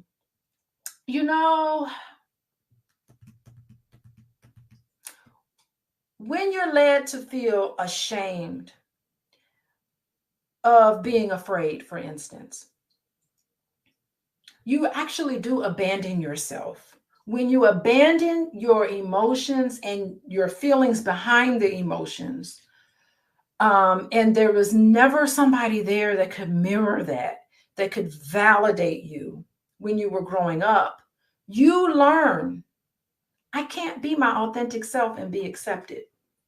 You learn by abandoning your feelings, you are actually abandoning who and what you are. This is really interesting because in therapy, and let's see, I don't know, there's another therapist in here, Paris. Boy, it'd be nice if Paris could join me because I know in therapy, and Paris and we went to Egypt together. I think that's the same Paris. But anyway, let me know, Paris, if that's the same you. But That's what you do in therapy. The anxiety happens in a lot of us, crippling anxiety, when you cut yourself off from your feelings. You learn to cut yourself off from your feelings when you did not have a parent there or someone important in your life to validate you. And you start to think that there's something wrong with the way I feel. There's something wrong with the way I think. There's something wrong with the way I'm looking at the world, because I never got that validation that it's okay to feel and think this way. So, and that's what happens. And for children growing up, we want to connect with our parents, and we will often abandon ourselves so that we can have connection with the parent. That's how strong the sense of connection is for children. And this is kind of the consequences of not getting that validation. I hope that makes sense for everybody. But this is what he's talking about. At the expense of yourself, you learn, I have to abandon myself in order to be connected with other people. I can't be my true, authentic self and have that be validated. I have to abandon how I really feel and just go along with this other person. Yes, Ferris, you got to join me one week. Maybe you can join me on here one week and we can talk about some of these things, because this is deep. What does it say? Our unconscious is therefore not just a sea of repressed memories or unacceptable drive. It contains a host of feelings that fail to attract validating attunement, and so had to be scuttled or submerged. That's what you end up doing. If you don't get that validation, you're thinking, okay, I need to take all my feelings and I need to shove it down. I need to just bury my feelings. And, that shows up as anxiety later on in life. Burying your feelings shows up as anxiety, right? You're scared. You don't feel confident. Think about it this way. You're a child who's afraid to go to school, and you did not have somebody to mirror that fear for you to say, you know what? It makes sense that you're afraid to go to school. I'm going to be here for you as much as I can to help ease it, but you are strong enough where even in the midst of fear, you can still continue to just do it anyway, right? You are strong enough to handle it. And a lot of people who have anxiety, they just feel like they're not strong enough to handle it because they never got messages when they were growing up that you're good enough to make good decisions because you are in tune with who and what you are. Hope that makes sense to everybody, but it makes perfect sense to me. Okay. Continuing on page 57, it contains a host of feelings that fail to attract validating attunement, so had to be submerged. This is where you repress it. Okay. If, on the other hand, we received mirroring early in life and now let ourselves feel fully and appropriately, we have a safety net, a place to fall into when we face a crisis. So you're facing another crisis, similar to facing the crisis of being afraid to go to school when you were younger. When you're older and you face this crisis, you're like, you know what? Unconscious. This is unconscious. You're unconscious. You're not consciously making this decision, but you're in your mind, this process happens to say, you know what? I've been afraid before. I went ahead and did it anyway, and I came out victorious. So you know what? Now that I'm afraid, I'm still going to do it anyway because I know I'm strong enough to get through it. That's what mirroring happens to you. So when you face a crisis, you're not going to just melt and cripple and have a meltdown because you face a crisis. You're going to know that you are confirmed in who you are, and you can go forward in this crisis. Sometimes in life, we make choices and find no mirror of acceptance from anyone. Then, for the sake of our psychological and spiritual health, we need to either to seek out a support system from which to receive mirroring or to stand alone and trust ourselves when there is no support to be found. You learn to trust yourself sometimes, because as adults, they ain't gonna be no, you're not gonna have no parents standing behind you going, you can do it, you can do it. But if early on you have that sense that you can do it, then you really, sometimes you don't need to have a cheerleader cheering you on as an adult, right?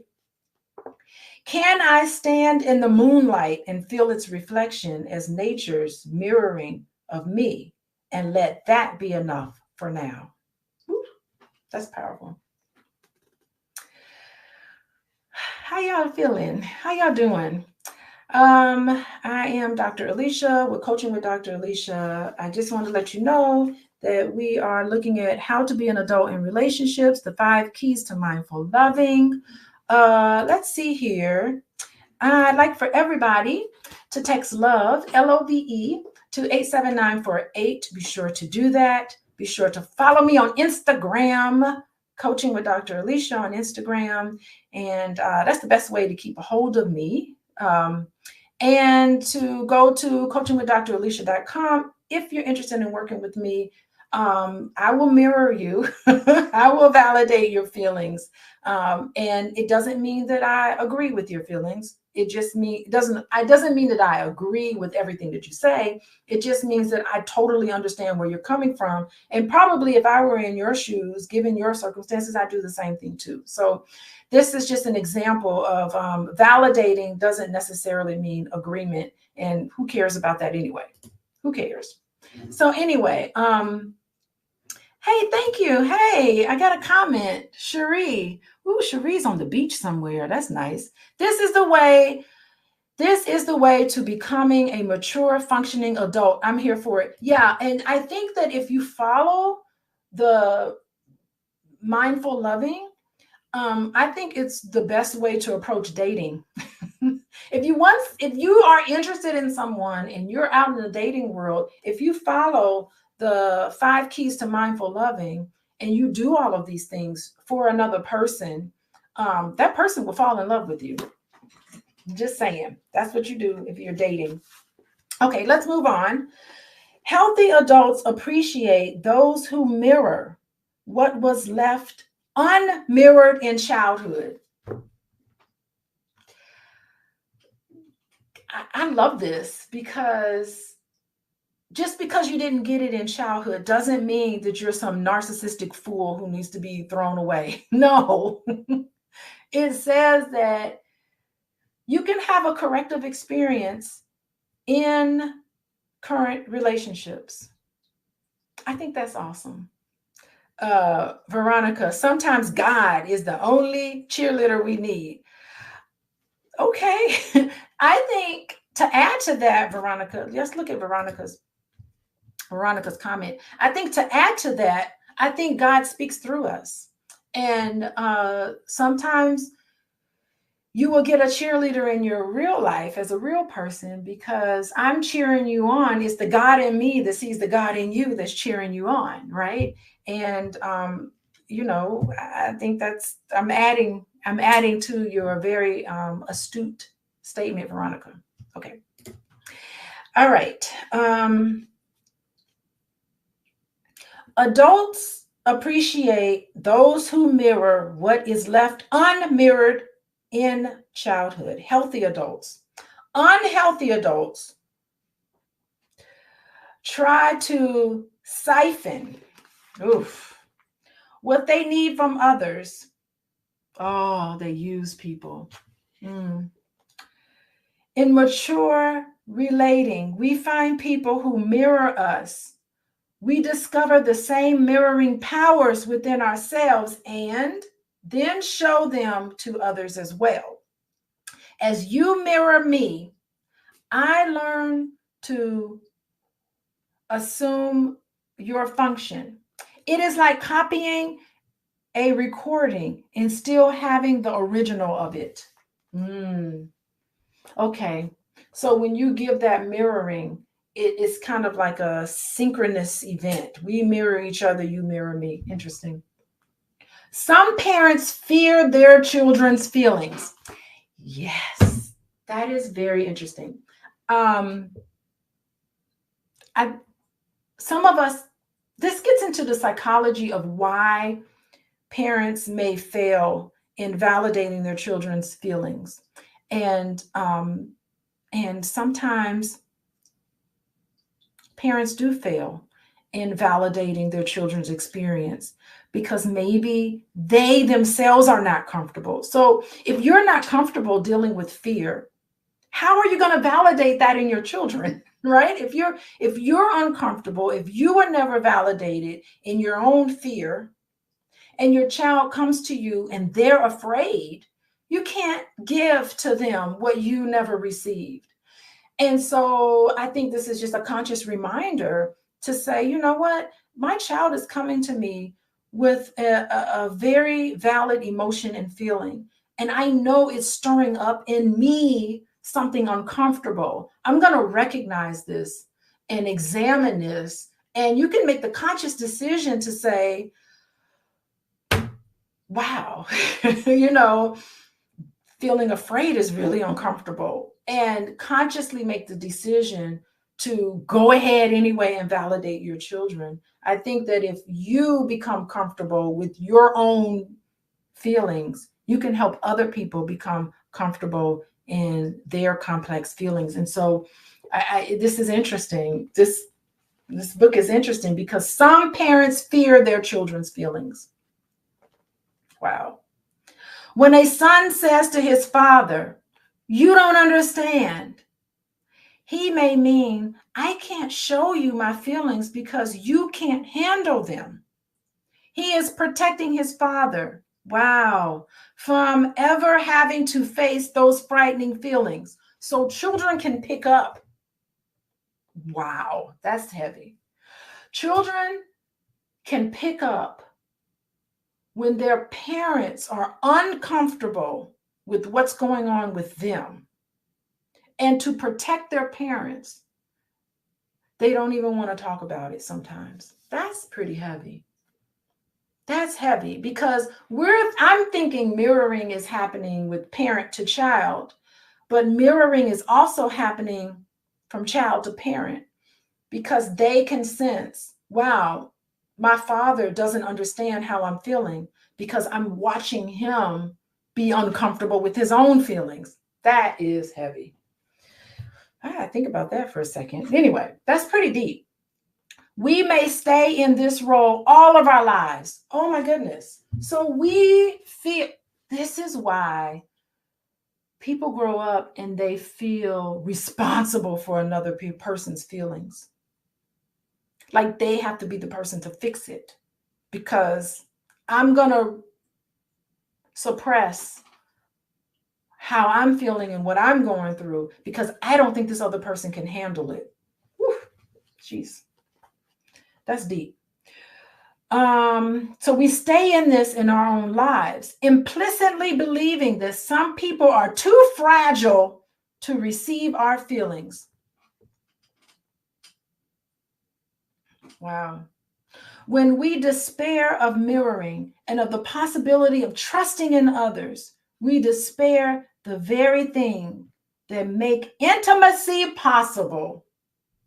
Intimacy is a mutual mirroring. Yes, because if you can't express how you feel, how's the person going to know you? If the person doesn't know you, how are you going to have a connection with them?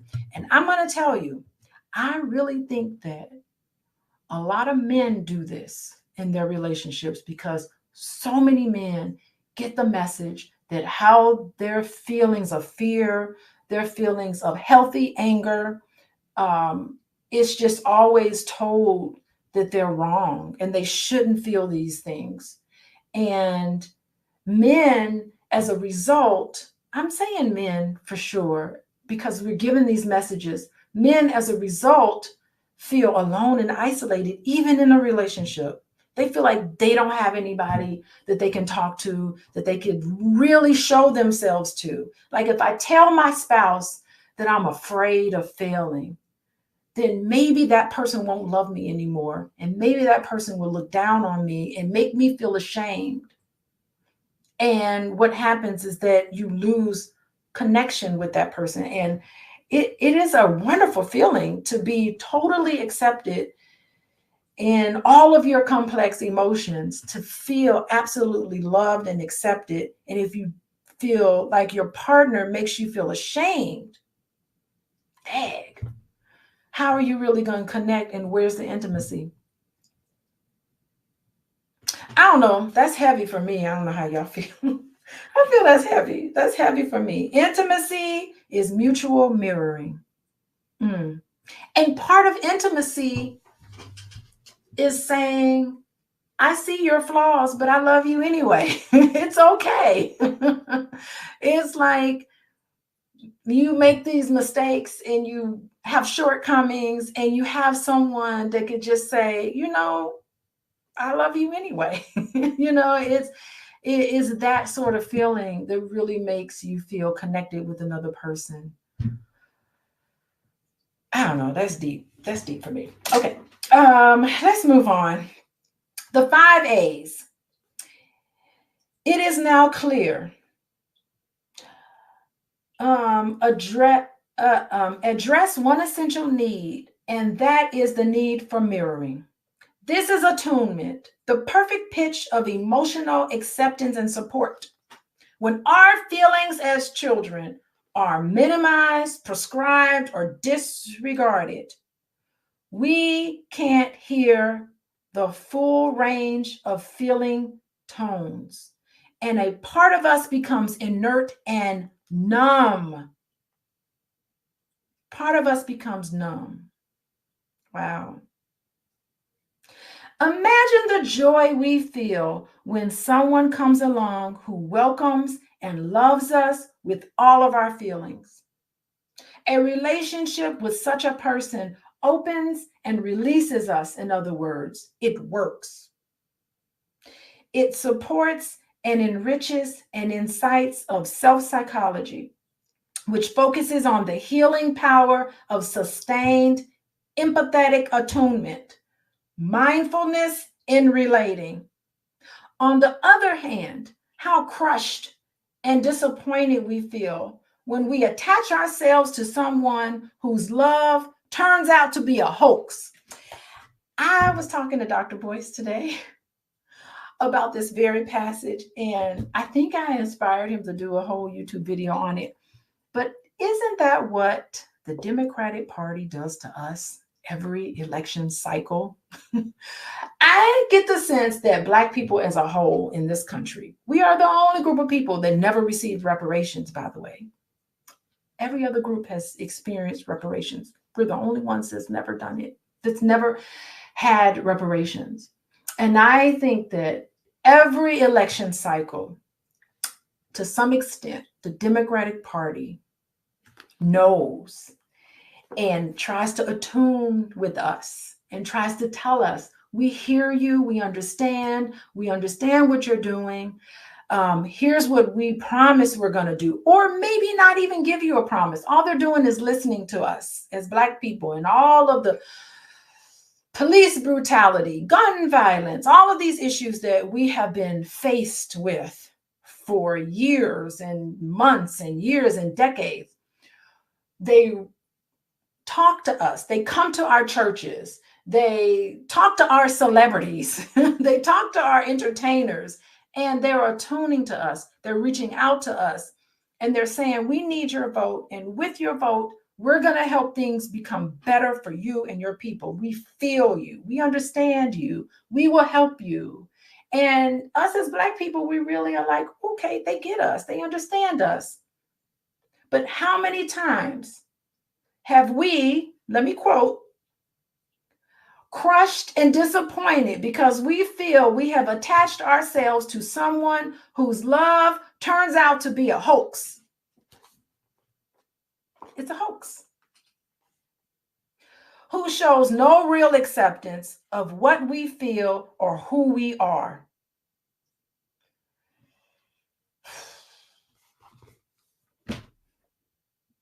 It happens every election cycle. And I would love for a politician to just be honest and say, you know what? we can't do much for you. You know, here's what we can honestly do. Here's what we honestly can't do. There's not much we can do. I want a politician to say our hands are tied. There's nothing we can do for you. I'm doing this to try to get your vote. And I don't have anything that I could substantially put behind it. I really would love for just everybody to be honest. And I'm not just saying that this is unique to the Democratic Party, because guess what? Donald Trump is doing it also with all of those. I don't want to say redneck, because that's like putting a group of people down. And honestly, I got to know what would be considered rednecks, and they're decent individuals who have not seen the fruits of their labor. They have a legitimate gripe with America too, you know? And I just know that Donald Trump is manipulating the people who are following him the same way that the white men who are following Donald Trump and voting for Donald Trump, they are going to be manipulated just as Black people when it comes to the Democratic Party. I'm just saying, and I'm a Democrat, right? I am going to vote for Kamala Harris, but I'm not going to get swooped up into the whole emotional thing of it, right? So I'm just letting you know. But I understand it. It turns out to be a hoax. We're going to be in the same position 4 years from now. Anyway, I'd let Dr. Boyce talk about that, because he's been talking about that to some extent. Okay. Who can blame us for numbing ourselves again? Ultimately, our fear of intimacy may be a fear of our own reaching out, will be met with some rejection, which is the worst feeling in the world, we encountered in childhood. Who would not be afraid of that? Yeah, I mean, you know, I don't want to talk too much about rejection because it hurts. It's like you and who and what you are is just not good enough. And that's a terrible feeling. Okay. It does not seem appropriate to seduce or trick another person into mirroring us. A healthy alternative takes two forms. First, we may ask for mirroring directly from those we trust, right? Would you listen to my story? Would you hold my hand as I say this? Can you appreciate what I have done? This would be great in dating. If you're trying to develop trust in another person, become these qualities in another person, right? When you're dating. So that's the first thing. You know, it's important for the people that you love and the people that you trust to be able to open up to them, right? Second, can we open ourselves to mirroring that comes to us as grace?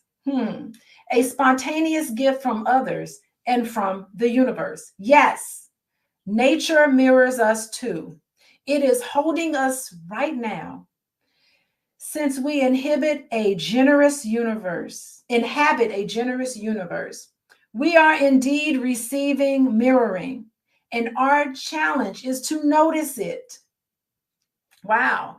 The kindness of the universe is reflecting in Buddha's teaching of universal compassion. When we realize that mirroring is often a form of grace, we are freed from the despair that we will not be able to find it. Wow. Contemplating an image of the compassionate face of the Buddha, we all see our sorrows and joys mirrored here. Y'all ever see, does anybody have a statue of the Buddha in their house, or is it just me? Maybe it's just me, but I have a statue right in front of my house on my porch. And Dr. Boyce and I, we sit out there and talk a lot on that front porch. And the presence of that Buddha just there, he's like sitting there in his prayer, just that statue in front of my house, when I look at that statue, a sense of calm comes over me. It's something about that Buddha statue. And you can be a Christian and a Buddha at the same time. They're not opposed to each other. for the Christians out there. At least that's from the perspective of the Buddha and Buddhist religion. They believe that they can integrate into any other religion. So a Buddhist is a way of life, and it's about mindfulness, by the way. Okay. This is heavy. This type of mirroring takes two forms: a deactivation of our clinging and fearful ego, and compassion for our plight as humans. It is the equivalent of an assisting force in facing life's conditions. Such presence tells us we may be separate, but we are not alone. We can be different from each other, but as long as you have another person, they can kind of understand where you're coming from and to mirror you, you always feel like you're not alone, like someone understands you. Very fascinating. Okay. Mirroring engenders a sense of self in us. When we internalize the power of others, they are transmuted from being their powers to being ours. The child competes with his parents for power and is frustrated in the attempt. Then he internalizes his parents' power rather than competing with them. As a result, he develops a sense of mastery and self-esteem. In adult life, he knows how to internalize other supports and thereby gain the power of support himself. An inner nurturant parent protects the inner child. Yes, that makes sense. It is what I teach in the it is what I teach in the human behavior. It's a human behavior class I teach at St. Francis. Every once in a while, I'll teach it.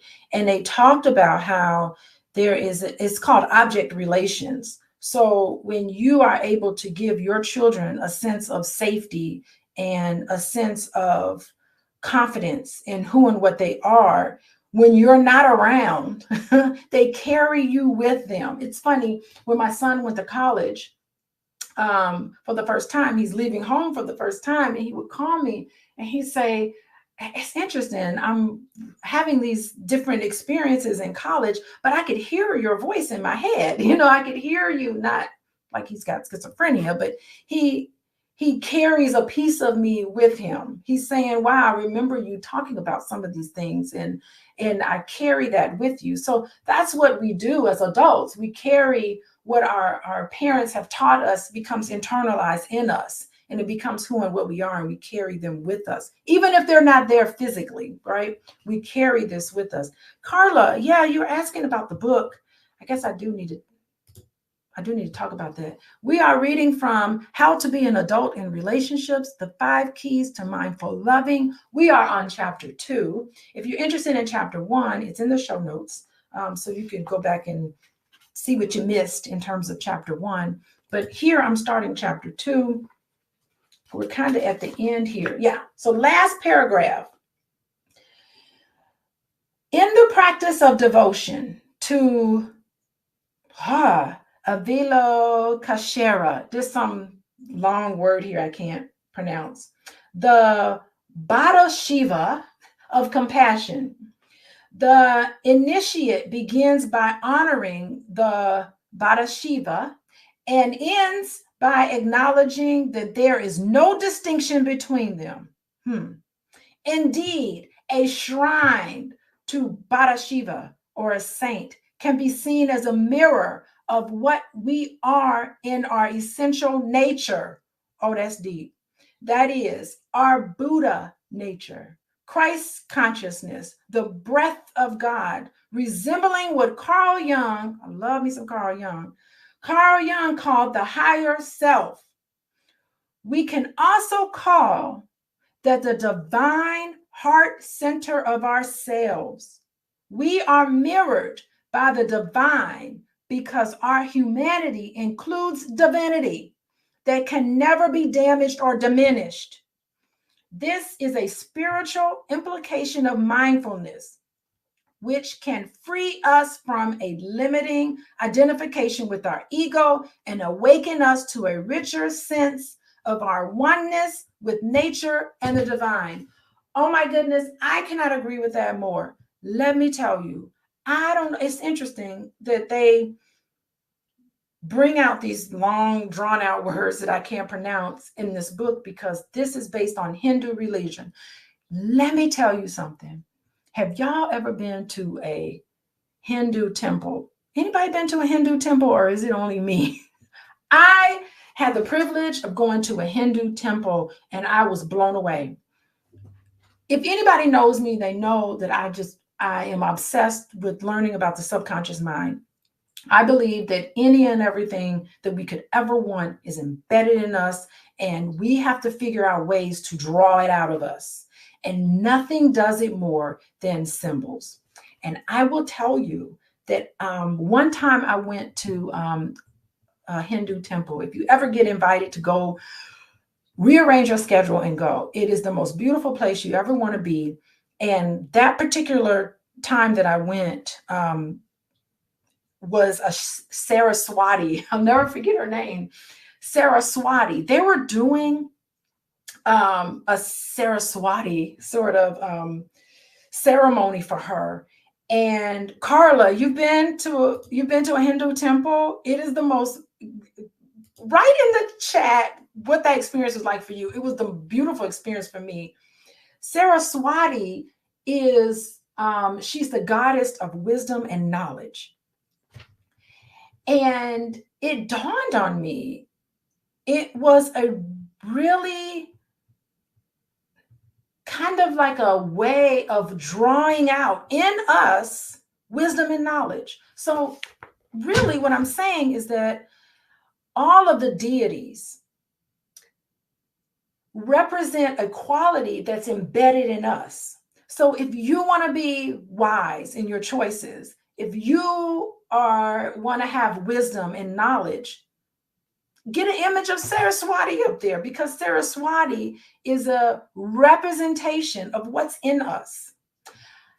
I just got back from Egypt, and I was inspired by the trip, probably in a way that I've never been able to articulate. This is my very first time talking about this, actually, is that going to Egypt, I was just blown away because there was Egyptian images all over the caves. You go into these rooms and you see images.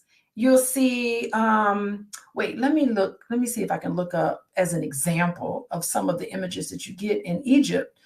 There is a Isis. Isis is everywhere. So there's this image of Isis that's all over the place, right? And if you look up the meaning of Isis, Isis is about marriage, fertility, and motherhood. Okay, so all you women out there, if you're interested in getting married and being a mom, connect with the image of Isis. You know, I think I have her back here. Hold on. Get a statue of Isis. Here she is. I think this is Isis. Get a statue of Isis and put that down and look at it, because she represents, for all of us, marriage and fertility and motherhood. Fertility doesn't even really mean having children. Fertility could be growing something. You want to start a business. You want it to be fertile. So connect with the spirit of Isis. I'm not saying do anything sacrilegious. I'm saying connect with that image, because those images all over those walls in ancient Egypt was a way to draw out what is in us as divine individuals. I hope that makes sense. It makes perfect sense to me. And I see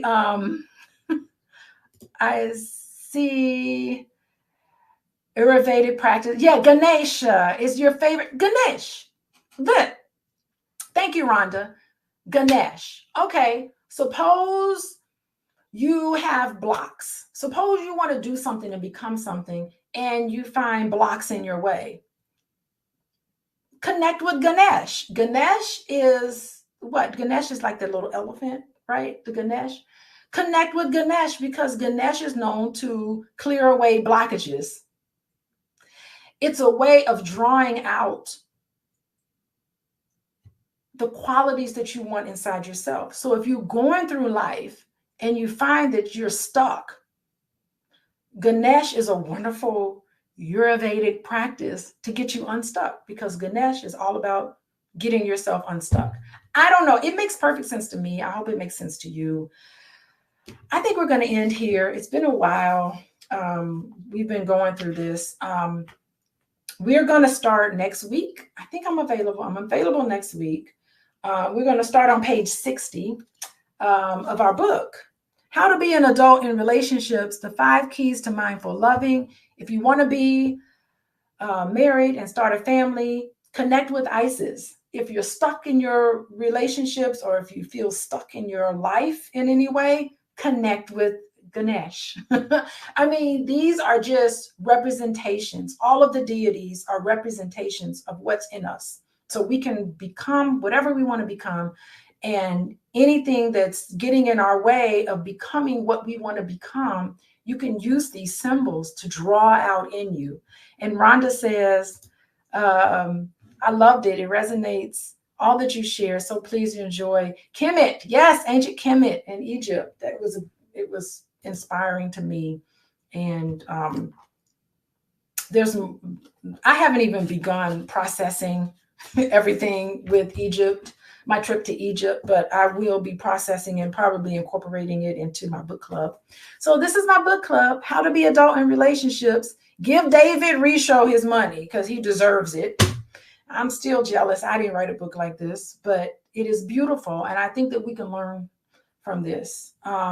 If you're interested in working with me, you can contact me at Coaching with Dr. Alicia. I work with couples and individuals, and you could, go to my website, click on that form, fill it out. I will get back to you, or be patient with me. I'm a one-woman show for most, running my business. Y'all business runners, y'all know what it is like. But I will reach back out to you, and maybe we can connect and work together. Thank you, everybody, for joining me here. And I'll see you on Sunday. Again, you can go to the show notes and get chapter 1. We are now on chapter 2. Don't get left behind. This book is amazing. And maybe I'll reach out to David Risho and see if he can join me one day, the author of the book. But anyway, goodbye, everybody. Thank you for joining.